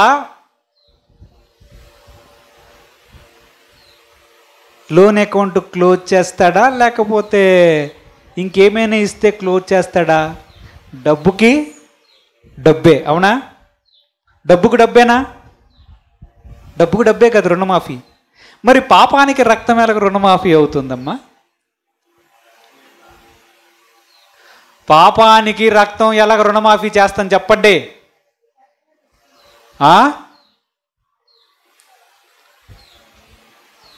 అందుకే అంటున్నాను, దేవుడికి స్తోత్రం చెల్లించండి గట్టిగా, హల్లెలూయా. అందుకే మనం ఈ శుభ శుక్రవార దినమునాజు రక్తాన్ని గురించి దేవుడు ఏమనుకుంటున్నాడని మొదలు పెట్టుకున్నాం. ఇది ముందు మనకు కావాలి. ఈ సంఘములో ఉన్నటువంటి మనకి దేవుని వాక్యం యొక్క సారాంశం మన హృదయాల్లో రాయబడాలి. ఇక్కడున్నటువంటి ప్రతి ఒక్క వ్యక్తి దేవుని యొక్క పనిముట్టుగా, సాధనంగా ఉపయోగపడాలి. విశ్వాసిగా స్థిరపడడానికి ఇక్కడికి మనం రాలేదు. దేవుని యొక్క సువార్తను మనం పట్టుకొని వెళ్ళాలి. బైబిల్ యొక్క వాక్యములో సారాంశం మనకి ప్రాథమిక విషయాలు, బేసిక్స్ తెలిస్తే కదా మనం చెప్పగలుగుతాం. మీకు ఒక విషయం చెప్పనా, మనకంటా మనల్ని విమర్శించే వేరే బైబిల్ ఎక్కువ చదువుతున్నారు తెలుసా? ఎందుకు? మారు మనసు పొందడానికి కాదు, ప్రశ్నలు అడగడానికి. ఆ ప్రశ్నలకు సమాధానం చెప్పాలంటే బైబిల్ యొక్క సారాంశాన్ని మనము చక్కగా గమనించాలి, గ్రహించాలి. దేవుడు మనము చదువుకున్నాము, లేవీకాండం 17వ అధ్యాయంలో చదివామా? రక్తము ప్రాణము, ప్రాయశ్చిత్తము చేయడానికి రక్తాన్ని ఇచ్చాను అన్నాడా లేదా? అన్నాడా? అన్నాడా లేదా? దేవుడే చెప్పాడురా, రక్తముతో ప్రాయశ్చిత్తం చేయొచ్చని దేవుడే చెప్పాడు. ప్రాణం పోవలసినటువంటి పరిస్థితి మరణం, అంతేనా? పాపంకి వచ్చి జీతం ఏమిటి? హలో, పాపంకి వచ్చి జీతం ఏమిటి? మరణం. మరణం అంటే ఏమిటో? రక్తం కారిపోతే మరణిస్తారని అనుకున్నామా? అంతేనా? మరణం అంటే రక్తం పోవడమే, లేకపోతే పని చేయకపోవడమే, అంతేనా? అంటే రక్తము ప్రాణమయ్యింది, ప్రాణం కోల్పోతే మరణం అవుతుంది. పాపం వల్ల వచ్చే జీతం కూడా మరణమే. అర్థమైంది లాజిక్?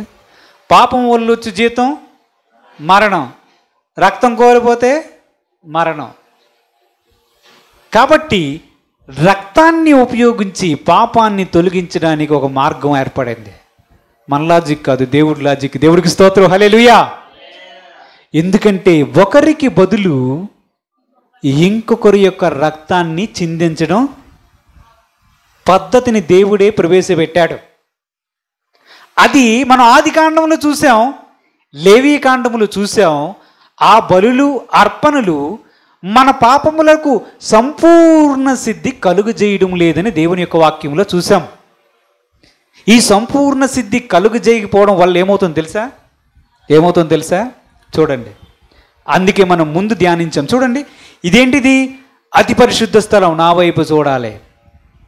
ఇది అతి పరిశుద్ధ స్థలం, ఇది పరిశుద్ధ స్థలం, ఇది ఆవరణం, అవునా? ఇది అతి పరిశుద్ధ స్థలం, పరిశుద్ధ స్థలం, ఆవరణం. ఇక్కడికి వెళ్ళగలిగిన వ్యక్తి ఎవరు? ప్రధాన యాజకుడు కదా. ఈ ప్రధాన యాజకుడు అక్కడ ఎవరున్నారని వెళ్తున్నాడు? ఎవరున్నారు వెళ్తున్నాడు? రూమ్ అని వెళ్తున్నాడా? ఎవరున్నారని వెళ్తున్నాడు? ఇక్కడ దేవుని యొక్క సన్నిధి ఉంటుంది.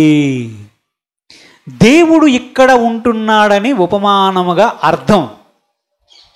అంతేనా? అతి పరిశుద్ధ స్థలములో దేవుడు ఉంటున్నాడని అర్థం. మీకు తెలుసా, ఈ అతి పరిశుద్ధ స్థలంలోనికి అడ్డదిడ్డంగా ప్రధాన యాజకుడు వెళ్ళినా సరే ఏం చేస్తారో తెలుసా? అంగీ ఉంటుంది, ఒక తాడు పెట్టి అతని అంగీ కడతారంట. అతి పరిశుద్ధ స్థలంలోనికి వెళ్ళినప్పుడు ఇతడు వెళ్ళి దేవునికి ధూపం సమర్పించడానికో రక్తాన్ని సమర్పించడానికి లోపలికి వెళ్ళి కానీ సౌండ్ చేయకుండా చాలాసేపు ఉండిపోయాడు అనుకో, ఏం చేస్తారు తెలుసా? ఆ తాడు పెట్టి తిన్నగా లాగేస్తారు బయటికి. ఎందుకు తెలుసా? అక్కడ అతను సస్తాడు. తెలుసా? తెలీదా? అక్కడ అతను చనిపోతాడు. ఎందుకంటే అతి పరిశుద్ధుడైనటువంటి మన దేవుని సన్నిధి అక్కడ నిల్చుంటుంది. సామాన్యంగా ఎవడు వెళ్ళడానికి లేదు. ప్రధాన యాజకుడికి పర్మిషన్ ఉంది, కానీ ప్రధాన యాజకుడు కానీ సరిగ్గా లేకుండా నేను వెళ్ళిపోతా, నేను ధూపం వేస్తా, నేను రక్తాన్ని చింది ఈ ప్రోక్షిస్తా, సర్వమానవాళి పాపములు, మా సమాజ మందిరము యొక్క పాపములను, మనుషుల యొక్క పాపములను చిందించడానికి లోపలికి వెళ్తానని వెళ్ళి సరిగ్గా లేకుండా లోపలికి వెళ్తే ఏం చేస్తారు తెలుసా? ఈ అంగీకంట కిందన చిన్న గంటలు ఉంటాయంట. గంటల శబ్దం రావడం లేదేంటి? మనిషి రావడం లేదు, గంటల శబ్దం. తాడు పట్టి లాగడ్డ నాయనా, ఆ తాడు పట్టి లాగుతారు, బయటికి అలాగ తీసుకుని వచ్చేస్తారు. అంటే ఈ అతి పరిశుద్ధ స్థలంలో ప్రవేశించగల వ్యక్తులు ఎవరు? ప్రధాన యాజకుడు. ఆ ప్రధాన యాజకుడు కూడా సరిగ్గా ఉండాలి. ఇక్కడ ఒక విషయాన్ని మీరు నాకు ఆలోచన చేయండి.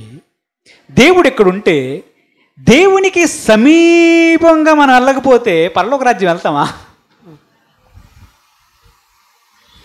పరిశుద్ధ స్థలం దగ్గరే మనం ఆగిపోతే అతి పరిశుద్ధ స్థలంలోనికి, అతి పరిశుద్ధ స్థలంలో ఉన్నటువంటి దేవుని యొద్దకు చేరకపోతే పరలోక రాజ్యం వెళ్తామని అర్థం వస్తుందా? వస్తుందా? వస్తుందా? అంటే మనం ఇక్కడికి వెళ్ళాలి, దేవుణ్ణి సమీపించాలి. ఎవరిని సమీపించాలి? దేవుణ్ణి సమీపించాలి. దేవుణ్ణి సమీపించాలంటే మనం చదువుకున్న వాక్య భాగాలు ఏమనుకున్నాం? మన మనస్సాక్షి మీద పాపం యొక్క జ్ఞప్తి ఉండకూడదు, జ్ఞాపకాలు రాకూడదు. వస్తువు అర్పిస్తున్నప్పుడు ప్రభువా అక్కడ మనం కూడా చేస్తుంటాంగా ఆరాధనలో. ఆరాధనే, ప్రయాణమే. ఏ ప్రయాణం? మనస్సులో ప్రయాణం అలా తిరుగుతూ ఉంటుంది కదా. తెలీదా? ఏంటి నా వైపు కొత్తగా చూస్తున్నారు? హల్లెలూయా, హల్లెలూయా. మనస్సుకి జ్ఞాపకం ఉండకూడదంట. ఏం జ్ఞాపకం ఉండకూడదు? పాపము యొక్క జ్ఞప్తి జ్ఞాపకం ఉండకూడదు. దేవుడు చెప్తున్నాడు, బలుల ద్వారా జరగదు, మామూలు గొర్రెల మేకల ఎడ్ల యొక్క రక్తం వల్ల జరగదు. ఒక సంపూర్ణమైనటువంటి సిద్ధి పొందాలి. ఏం పొందాలి మనం? సంపూర్ణమైన సిద్ధి పొందాలి. సంపూర్ణమైన సిద్ధి ఏంటో యోగా కాదు, మనం యోగా చేయడం గురించి మాట్లాడుకోవడం లేదు. సంపూర్ణమైన సిద్ధి అంటే మనస్సాక్షి కంట పాపము చేశాను అనే విషయమే జ్ఞాపకం ఉండకపోవడమే సంపూర్ణమైన సిద్ధి. అది పొందాలి. అది పొందడం ఎలాగూ చూద్దాం. చూడండి, హెబ్రీయులకు రాసిన పత్రిక ఒకసారి 9వ అధ్యాయం 11, 12 వచనాలు చదువుకుందాం. అలాగే హెబ్రీయులకు రాసిన పత్రిక 10వ అధ్యాయం 19 నుంచి 22 వచనాలు కూడా చదువుకుందాం. అయితే క్రీస్తు రాబోవుచున్న మేలుల విషయమై ప్రధాన యాజకుడిగా వచ్చి తానే నిత్యమైన విమోచన సంపాదించి హస్తకృతము కానిది అనగా ఈ సృష్టి సంబంధము కాని దానికి మరి ఘనమైనదియు పరిపూర్ణమైనదైన గుడారము ద్వారా మేకల యొక్కయు కోడెల యొక్కయు రక్తంతో రక్తముతో కాక తన స్వరక్తముతో ఒక్కసారి పరిశుద్ధ స్థలములో ప్రవేశించెను. ఏలయనగా మేకల యొక్కయు ఎడ్ల యొక్కయు రక్తమును మైలుపడిన వారి మీద ఆవుదూడ బూడిదే చల్లుటయు శరీర శుద్ధి కలుగునట్లు వారిని పరిశుద్ధపరిచిన ఎడల నిత్యుడగు ఆత్మ ద్వారా తన్ను తాను దేవునికి నిర్దోషినిగా అర్పించుకొనిన క్రీస్తు యొక్క రక్తము నిర్జీవ క్రియలను విడిచి జీవము గల దేవుని సేవించుటకు మీ మనస్సాక్షిని ఎంతో ఎక్కువగా శుద్ధి చేయును. దేవుడికి స్తోత్రం. హల్లెలూయా, హల్లెలూయా. ఏమని చదివారు? ఏమర్థమైంది? దేవుని యొక్క వాక్యం సెలవిస్తుంది, యేసుక్రీస్తు యొక్క రక్తం అంట మన మనస్సాక్షికి ఎంతో నిశ్చయమైన శుద్ధి కలుగజేస్తుందంట. తన స్వరక్తాన్ని పట్టుకొని యేసు ప్రభు ప్రధాన యాజకుడిగా ఒక్కసారి ఈ తెర దాటి అటువైపు ఉన్నటువంటి పరిశుద్ధ స్థలానికి వెళ్తున్నటువంటి ప్రధాన యాజకులతో పోల్చి తాను ప్రయాణించడం గురించి మనకు చెప్తున్నాడు. ఇప్పుడు 10వ అధ్యాయం 19 నుంచి 22 వచనాలు ఒకసారి సహోదరులారా యేసు మన కొరకు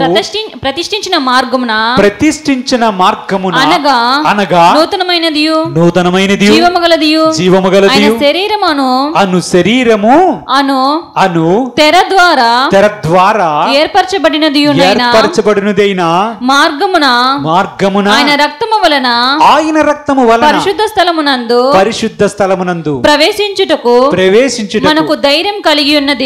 మనకు ధైర్యము కలిగి ఉన్నది గనుకను దేవుని ఇంటిపైన మనకు గొప్ప యాజకుడు ఉన్నాడు గనుకను మనస్సాక్షికి కల్మషము తోచుకుండునట్లు ప్రోక్షింపబడిన హృదయములు గలవారము నిర్మలమైన ఉదకముతో స్నానము చేసిన శరీరముల గలవారమున యుండి విశ్వాస విషయంలో సంపూర్ణ నిశ్చయత కలిగి యథార్థమైన హృదయముతో మనము దేవుని సన్నిధానమునకు చేరుదాం. దేవుడికి స్తోత్రం. హల్లెలూయా, హల్లెలూయా. ఏం చదివాము? యేసు ప్రభు ప్రధాన యాజకుడు. అవునా? ప్రధాన యాజకుడేనా? ఏ క్రమం చెప్పునా? లేవి క్రమం కాదు, మెల్కీసెదకు క్రమము చెప్పున ప్రధాన యాజకుడు. ప్రధాన యాజకులు ఏ వంశం నుంచి వస్తారు? లేవి వంశం నుంచి వస్తారా? అవునా? యేసు ప్రభు యొక్క గోత్రం ఏమిటి? యూదా గోత్రం. యూదా గోత్రంలో ఉండేవారు పూజారిగా పనికొస్తారా? వస్తారా? ప్రధాన యాజకుని పోస్టుకి పనికొస్తారా? పనికొస్తాడు. దేవుడి యొక్క వాక్యం ముందుగా రాయబడింది.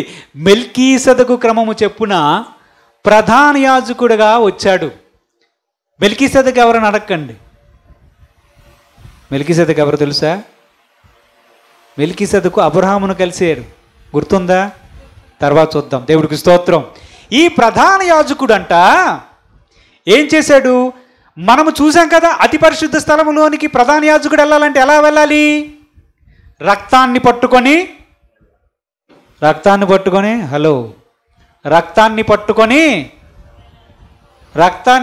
వెళ్ళాలి. అవునా? మరి మన ప్రధాన యాజకుడు ఏ రక్తాన్ని పట్టుకొని వెళ్ళాడు? ఏ రక్తాన్ని పట్టుకొని వెళ్ళాడు? చెప్పాలి.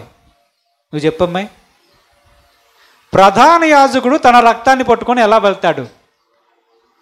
మనం చూసాం. మన ప్రధాన యాజకుడు యేసుక్రీస్తు ప్రభు సిలువ మీద మరణించాడు. మరణించాడా లేదా? మరణించాడా? దేవుడికి స్తోత్రం, హల్లెలూయా. చాలామందికి ఇంకా మరణించలేదంట, తెలుసా? ఆయన మరణించలేదంటారు.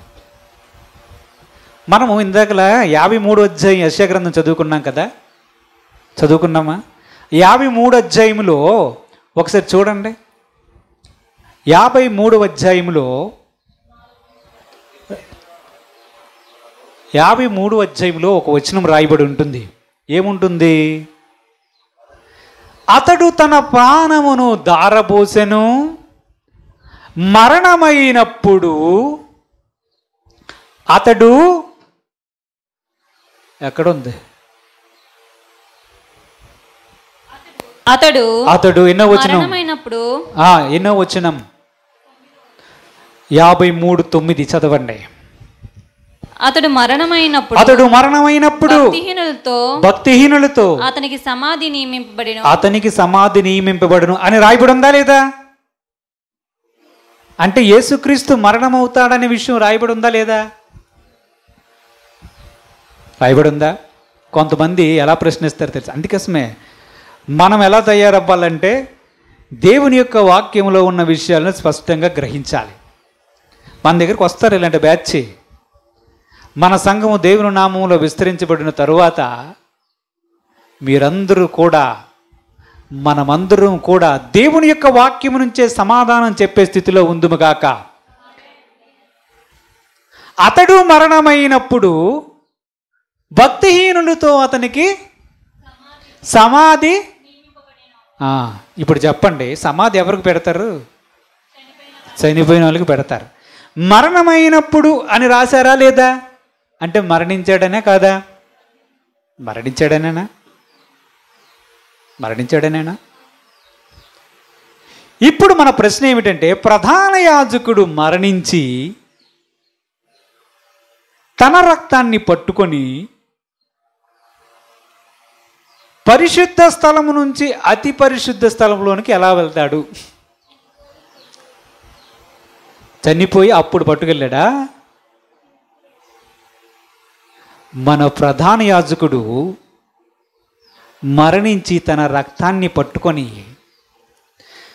భూమి మీద మనిషి అనేవాడు ఉన్నవాడు ఎవడైనా ఉంటే వాని యొక్క పాపము, వర్తమాన భూత భవిష్యత్ కాలంలో ఉన్నటువంటి ప్రతి విధమైనటువంటి పాప దోష అతిక్రములను తీసివేయడానికి యేసు ప్రభు తన సొంత రక్తాన్ని కార్చి, తన దైవ రక్తాన్ని కార్చి అందరి పాపములకు ప్రాయశ్చిత్తము చేశాడు. చూడండి,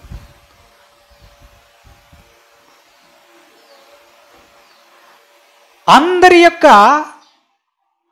పాపదోషములకు ప్రాయశ్చిత్తము చేశాడు. మనం అనుకుంటున్నాం కదా, యేసుక్రీస్తు ప్రధాన యాజకుడు అనుకుంటున్నాం, అవునా? ప్రధాన యాజకుడు ఏమి దాటి లోపలికి వెళ్ళాలి? పరిశుద్ధ స్థలాన్ని దాటి అతి పరిశుద్ధ స్థలములోనికి తెర దాటి వెళ్ళాలి, అవునా? తెర ఎక్కడుంది ఇప్పుడు? యేసు ప్రభు కల్వరి శిలువలో మరణించినప్పుడు తెర ఎక్కడుంది? దేవాలయంలో ఉందా? దేవుడికి స్తోత్రం. చూడండి, తెర చినిగిపోయిందంట. దేవుడికి స్తోత్రం, హల్లెలూయా. చూడండి, మత్తయి సువార్త 27వ అధ్యాయం 51వ వచనాన్ని చదవండి. యేసు చెలికాడ అరే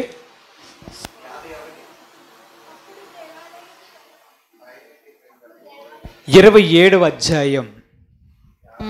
యేసు మరలా బిగ్గరగా కేక వేసి ప్రాణం విడిచెను. ఆగండి, ప్రాణం విడిచాడా? మరణించాడా? చదవండి. అప్పుడు దేవాలయపు తెర పైనుంచి కింది వరకు రెండుగా చినిగెను. దేవుడికి స్తోత్రం, హల్లెలూయా. ఏమైంది తెర? దేవాలయం గురించి ముందుగానే అందుకే మాట్లాడుకున్నాం. మళ్ళీ ఈ తెర ఎక్కడదని అడుగుతారని ముందుగా దేవాలయం గురించి మనం మాట్లాడుకున్నాం. అతి పరిశుద్ధ స్థలములోనికి తెర ఒకటి ఉన్నది. ఈ తెర దాటి అవతలికి వెళ్ళడానికి ప్రధాన యాజకునికి మాత్రమే అర్హత ఉన్నది. ఆ తెర ఎవరో చెప్పారు కదా, 4 ఇంచుల మందం ఉంటుందంట. ఈ తెర యేసు ప్రభు ఎప్పుడైతే కల్వరి శిలువ మీద బిగ్గరగా కేకవేసి తన ప్రాణాన్ని విడిచిపెట్టాడో అప్పుడు పరిశుద్ధ స్థలానికి అతి పరిశుద్ధ స్థలానికి మధ్యలో ఉన్నటువంటి 4 ఇంచుల మందం ఉన్నటువంటి తెర నెట్ట నిలువుగా పైనుంచి కిందకి చెరిగిపోయింది. దేవుడికి స్తోత్రం, హల్లెలూయా. ఒకరు అంటారు ఆ తెరని చింపడానికంట కనీసం 20 మంది కావాలంట. అటు 20 మంది బలాఢ్యులు, మనలాంటి వీక్ బాడీస్ కాదులేండి. దేవుడికి స్తోత్రం, హల్లెలూయా. అటువంటి తెర పైనుంచి కిందకి చినిగిపోయింది. దీని అర్థం ఏంటి? దీని అర్థం ఏమిటి చెప్పండి? దీని అర్థం ఏమిటి? ఇంకా తెర యొక్క అవసరం లేదు. హల్లెలూయా. ఇంకా తెర యొక్క అవసరం లేదు. ప్రధాన యాజకుడు వెళ్ళిపోయాడు. మన ప్రధాన యాజకుడు ఎవరు? యేసుక్రీస్తు. మన ప్రధాన యాజకుడు అక్కడికి వెళ్ళారు. ఇంకా ఈ తెరతో పని లేదు. తెర చినిగిపోయింది. తెర చినిగి యేసుక్రీస్తు అవతలకు వెళ్ళాడు గనక ఇప్పుడు మనం చదువుకున్నటువంటి వాక్య భాగాలు చూసారా?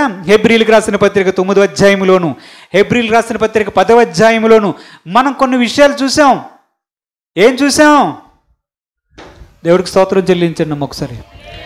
హల్లెలూయా, హల్లెలూయా. దేవాలయపు తెర చినిగిపోయింది. ప్రధాన యాజకుడు అటువైపు వెళ్ళిపోయాడు. అంటే దేవాలయానికి తెర ఇంకా అవసరం లేదు. అటువైపు వెళ్ళిపోయాడు. ఇప్పుడు వాక్యం ఏం చెప్తుంది? ఇక్కడ తెర చినిగిపోయింది గనుక యేసు ప్రభు కల్వరి శిలువ మీద ప్రాణం విడిచినప్పుడు ఈ దేవాలయం యొక్క తెర ద్వారా వెళ్ళాడని అనుకోవద్దు. అర్థమైందా? అంటే యేసు ప్రభు యెరూషలేము దేవాలయంలోనికి దూరాడు కావాలని అనుకోవద్దు. ఆయన చెప్తున్నాడు, అసలు దేవాలయం అని ఏదైతే భూమి మీద నిర్మించారో, ఏదైతే ప్రత్యక్ష గుడారం యొక్క నిర్మాణం ఉన్నదో, ఇది మోషేకు దేవుడు తెలియజేశాడు కదా, పరిశుద్ధ స్థలం ఉండాలి, అతి పరిశుద్ధ స్థలం ఉండాలి, ఆవరణం ఉండాలని. దీని యొక్క ఆకారం ఎక్కడ తెలుసా? దీని యొక్క ఆకారం పైన ఉన్నది. పైనున్నటువంటి ఆకారం దేవుని యొక్క మందిర నిర్మాణం ఎక్కడుంది? ఇది పరలోకంలో ఉంది. ఎక్కడుంది? పరలోకంలో దేవాలయం ఉందా లేదా? ఉందా? చూసారా? పరలోకంలో దేవాలయం ఉన్నది. ఈ దేవాలయంలోనికే ప్రవేశించడమే అతి కష్టమైతే ఆ దేవాలయంలోనికి ప్రవేశించాలంటే ఎలా ప్రవేశించాలి? యేసుక్రీస్తు ప్రధాన యాజకుడిగా తన స్వరక్తాన్ని తీసుకొని డైరెక్ట్గా ఎక్కడికి వెళ్ళాడు? పరలోకానికి ప్రవేశించాడు. మళ్ళీ ఇంకడేదో వితండవాదం చేయొద్దు. భూమి కిందకి వెళ్ళాడు కదా 3 రోజులంటే వెళ్ళాడు. 3 దినములు భూగర్భంలో ఉన్నాడు.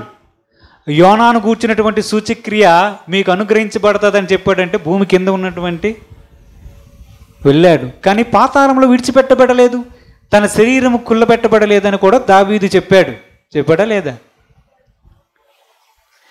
ప్రధాన యాజకుని పని యేసుక్రీస్తు చేశాడనే విషయం గురించి మనం మాట్లాడుకుంటున్నాం. యేసు ప్రభు తన స్వరక్తాన్ని తీసుకొని ఎక్కడికి వెళ్ళినట్లు చదవండి. హెబ్రీలకు రాసిన పత్రిక 9, 11, 12 చదవండి. 11, అయితే క్రీస్తు రాబోవుచున్న మేలుల విషయమై ప్రధాన యాజకుడుగా వచ్చి తానే నిత్యమైన విమోచన సంపాదించి హస్తకృతము కానిది అంటే ఈ సృష్టి హస్తకృతము కానిది అంటే ఏమిటి చెప్పండి? తెలుగు మాస్టర్ గారు ఏంటి హస్తకృతం కానిదంటే? చేతులతో చేయనది అవునా? చేతులతో చేయనది. చదువు. అనగా ఈ సృష్టి సంబంధము కానిదియు, ఈ సృష్టి సంబంధము కానిదియు, మరి ఘనమైనదియు, మరి ఘనమైనదియు, పరిపూర్ణమైనదునైన పరిపూర్ణముదైన గుడారము ద్వారా, గుడారము ద్వారా, మేకల యొక్కయు ఆ కోడెల యొక్కయు, కోడెల యొక్కయు, రక్తము కాక, రక్తము తన కాక, స్వరక్తముతో, తన స్వరక్తముతో ఒక్కసారి పరిశుద్ధ స్థలములో ప్రవేశించెను. దేవుడికి స్తోత్రం. హల్లెలూయా. ఎక్కడ ప్రవేశించాడు ఈయన? పరిశుద్ధ స్థలంలో ప్రవేశించాడు అన్నారు. ఇది అతి పరిశుద్ధ స్థలమా? ఇది పరిశుద్ధ స్థలమా? మరి పరిశుద్ధ స్థలంలో ప్రవేశించాడా? అతి పరిశుద్ధ స్థలంలోనికి ప్రవేశించాలా? అతి పరిశుద్ధ స్థలములోనికి ప్రవేశించాలి. హస్తకృతము కానిది అంటే యెరూషలేములో ఉండే దేవాలయం కాదు. యెరూషలేములో ఉన్న దేవాలయం చిరిగింది ఒక సూచన. ఆయన తన రక్తాన్ని తీసుకొని పరిశుద్ధ స్థలములోనికి ప్రవేశించాడు అంటే మనందరి పాపములను తీసివేయడానికి ఆయన ప్రవేశించాడు. దేవుడికి స్తోత్రం. హల్లెలూయా. మన వాక్య భాగాన్ని ధ్యానిస్తున్నాం. రక్తాన్ని గురించి తెలుసుకున్నాం. రక్తంలో ఏమున్నది? ఎర్ర రక్త కణాల గురించి మాట్లాడడంలో రక్తంలో ఏమున్నది? ప్రాణం ఉన్నది. ప్రాణము దేనికోసం ఉన్నది? ప్రాయశ్చిత్తము కోసం ఉన్నది. ప్రాయశ్చిత్తము దేనికోసం ఉన్నది? పాప క్షమాపణ కోసం ఉన్నది. పాప క్షమాపణ కోసం దేవుడు ఏం చేశాడు? బలులు అర్పించడం గురించి చెప్పాడు. బలులు అర్పించడం ద్వారా ఏమవుతుంది? పాప క్షమాపణ జరుగుతుంది. పాప క్షమాపణ ద్వారా ఏం జరుగుతుంది? మనస్సాక్షి మీద కొంతవరకు పాపం తుడిచివేయబడుతుంది, కానీ కొంత జ్ఞాపకం ఉంటుంది. కొంత జ్ఞాపకం సరిపోలేదు.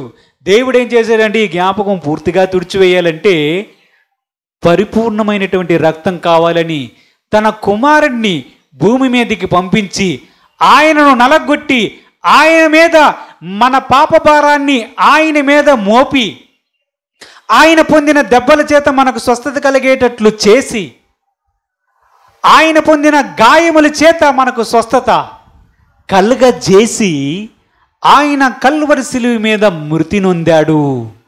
మృతి నొంది ఏం చేశారు? మృతి నొంది తన స్వరక్తమైనటువంటి పరిశుద్ధమైన రక్తాన్ని తీసుకొని హస్తకృతము కానిటువంటి పరిశుద్ధ స్థలములోనికి వెళ్ళాడు మన ప్రధాన యాజకుడు, మన యేసుక్రీస్తు ప్రభు. దేవుడికి స్తోత్రం.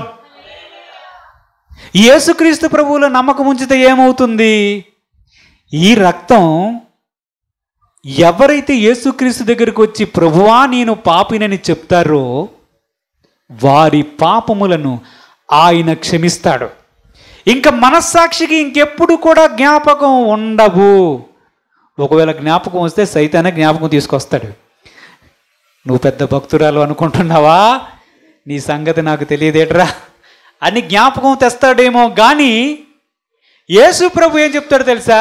వాటిని ఎప్పుడో నేను నా రక్తము ద్వారా కడిగి వేశాను అని చెప్తాడు. గుర్తుపెట్టుకోండి. దేవుడికి స్తోత్రం.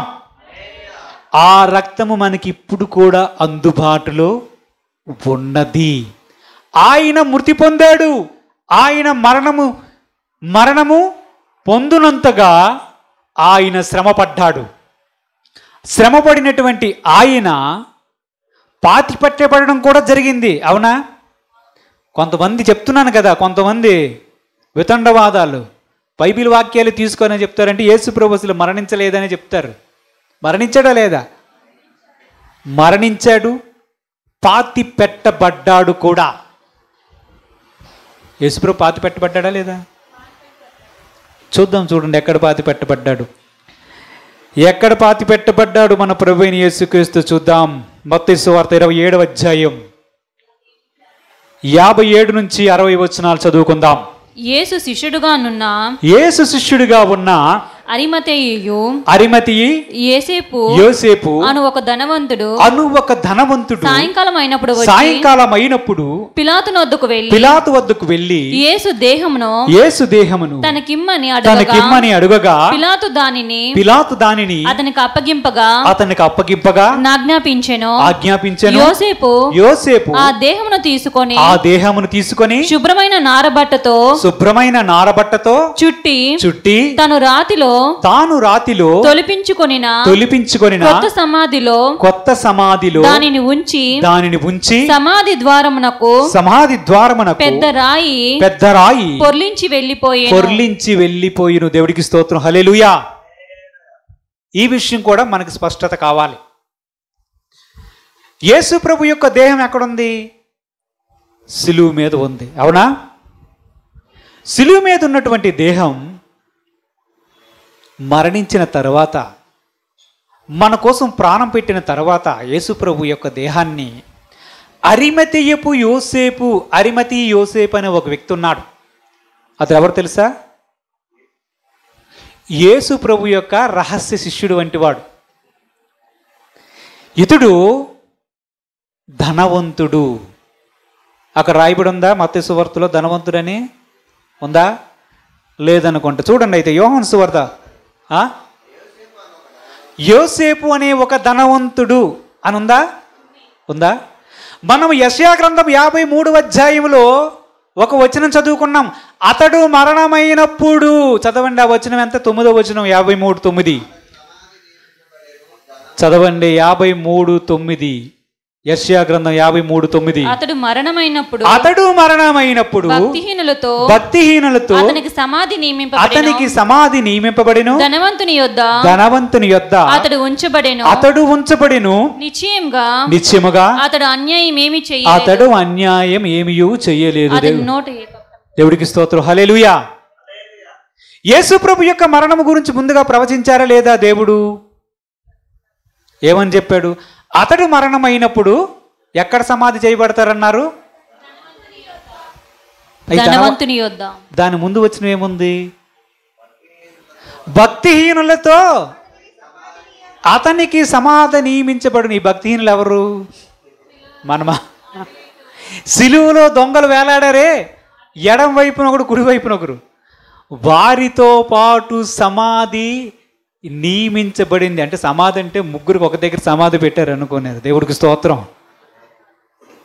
యేసు ప్రభు యొక్క సమాధి అరిమతీయపు యోసేపు అనే ఒక ధనవంతుడు తను సమాధి తొలిపించుకొని ఉంచుకున్నాడు. అంత ముందు కాలంలో ఏంటంటే ముందే గొయ్యలు తవ్వించుకొని రెడీగా ఉంచుకుంటారు, పాతి పెడతారని లేదు కాదు. పునరుత్థానం ఉందనే విషయాన్ని, అంటే మనం తిరిగి లేస్తాం చచ్చిపోయిన తర్వాత కూడా. యేసు ప్రభు రెండో రాకడలోనే విశ్వాసం, నమ్మకం మనకుంది చూసారా? ఆ నమ్మకాన్ని బట్టి డబ్బుంటే పెద్ద రాయి చూసుకోవడం, గొయ్యి తవ్వించుకోవడం, మన బాడీ సైజులు చూసుకోవడం. రే అమ్మాయి నేను చచ్చిపోతే ఈ గోతిలో పెట్టండిరా అని చెప్పి నా సమాధిలో మీరు పెట్టండి అని చెప్పి ఆ రాతి సమాధులు తొలిపించుకునేవారు. ఈ సమాధి పాపం బతికే ఉన్నాడు, యవ్వనస్తుడే.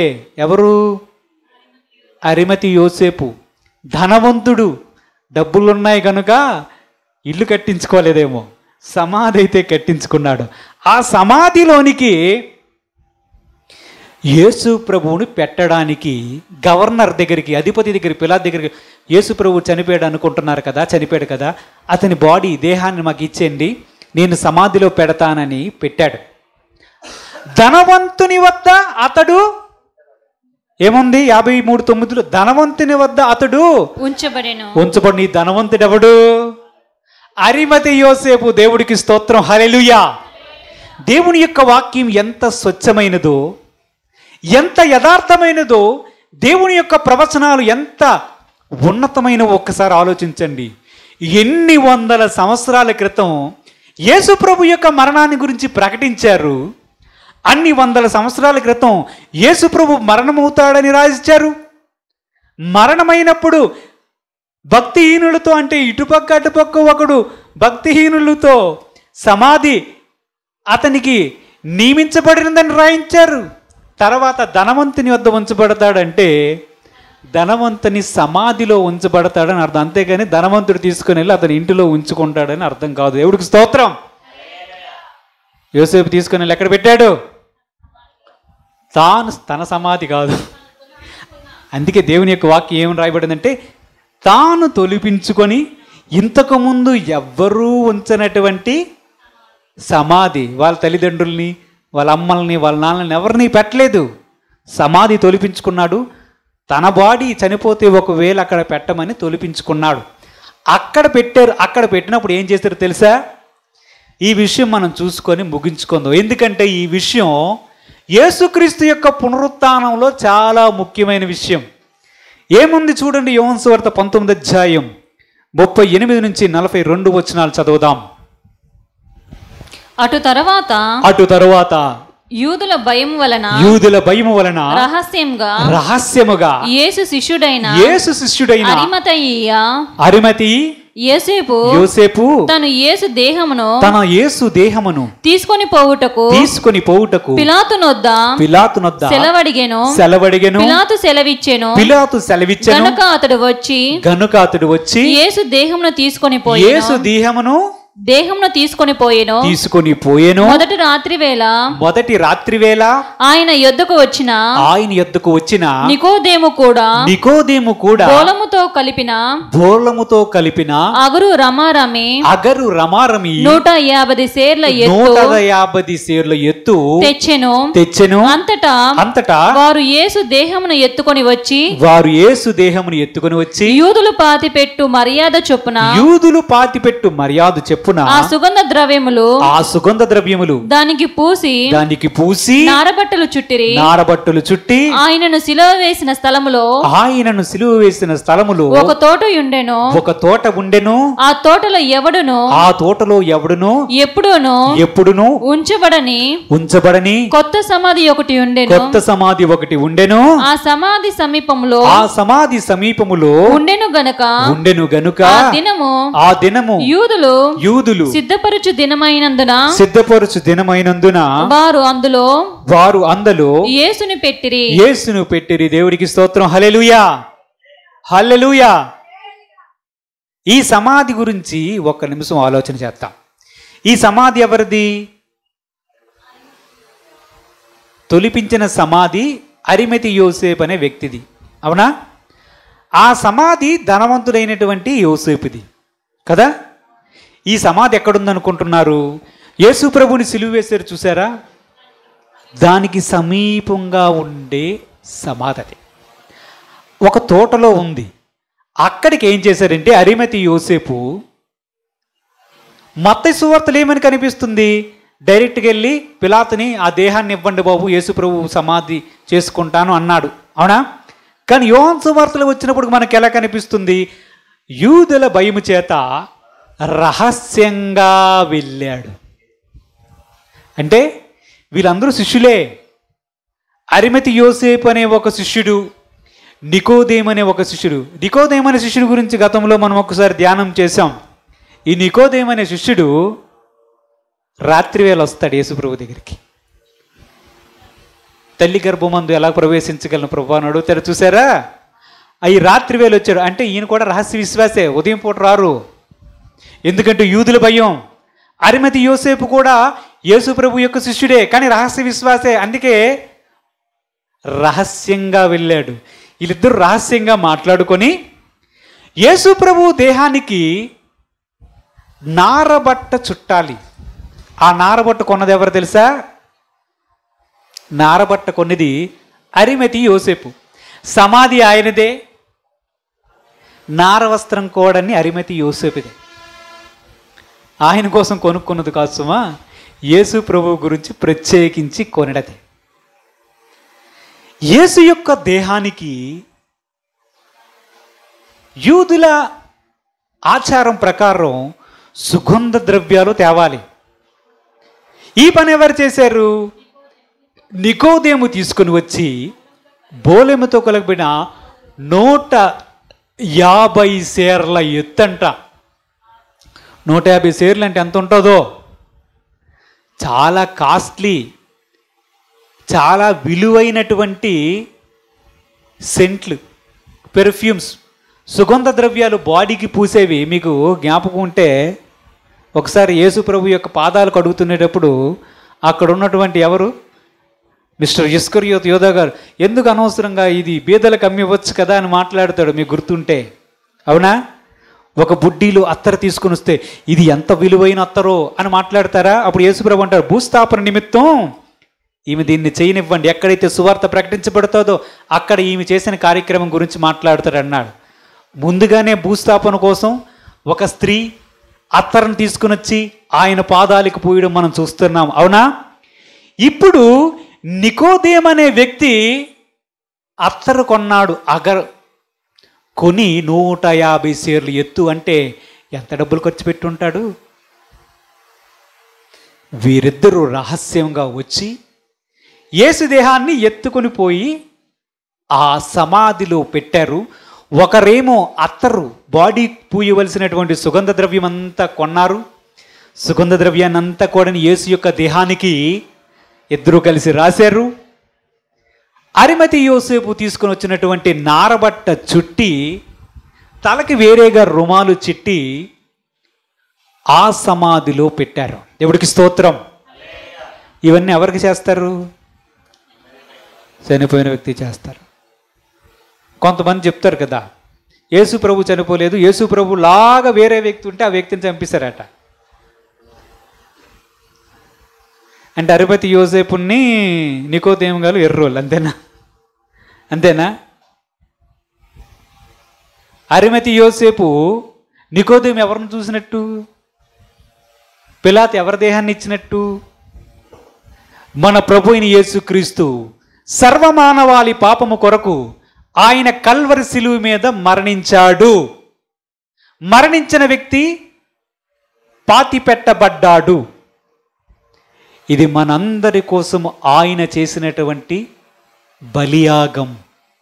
ఆయన పుట్టుక నుంచి మరణ పునరుత్థానాల వరకు అన్నీ ఆయన పుట్టక మునిపే అనేక వందల సంవత్సరాలకు ముందే ప్రవచనాల ద్వారా దేవుడు వాక్యాన్ని రాయించాడు.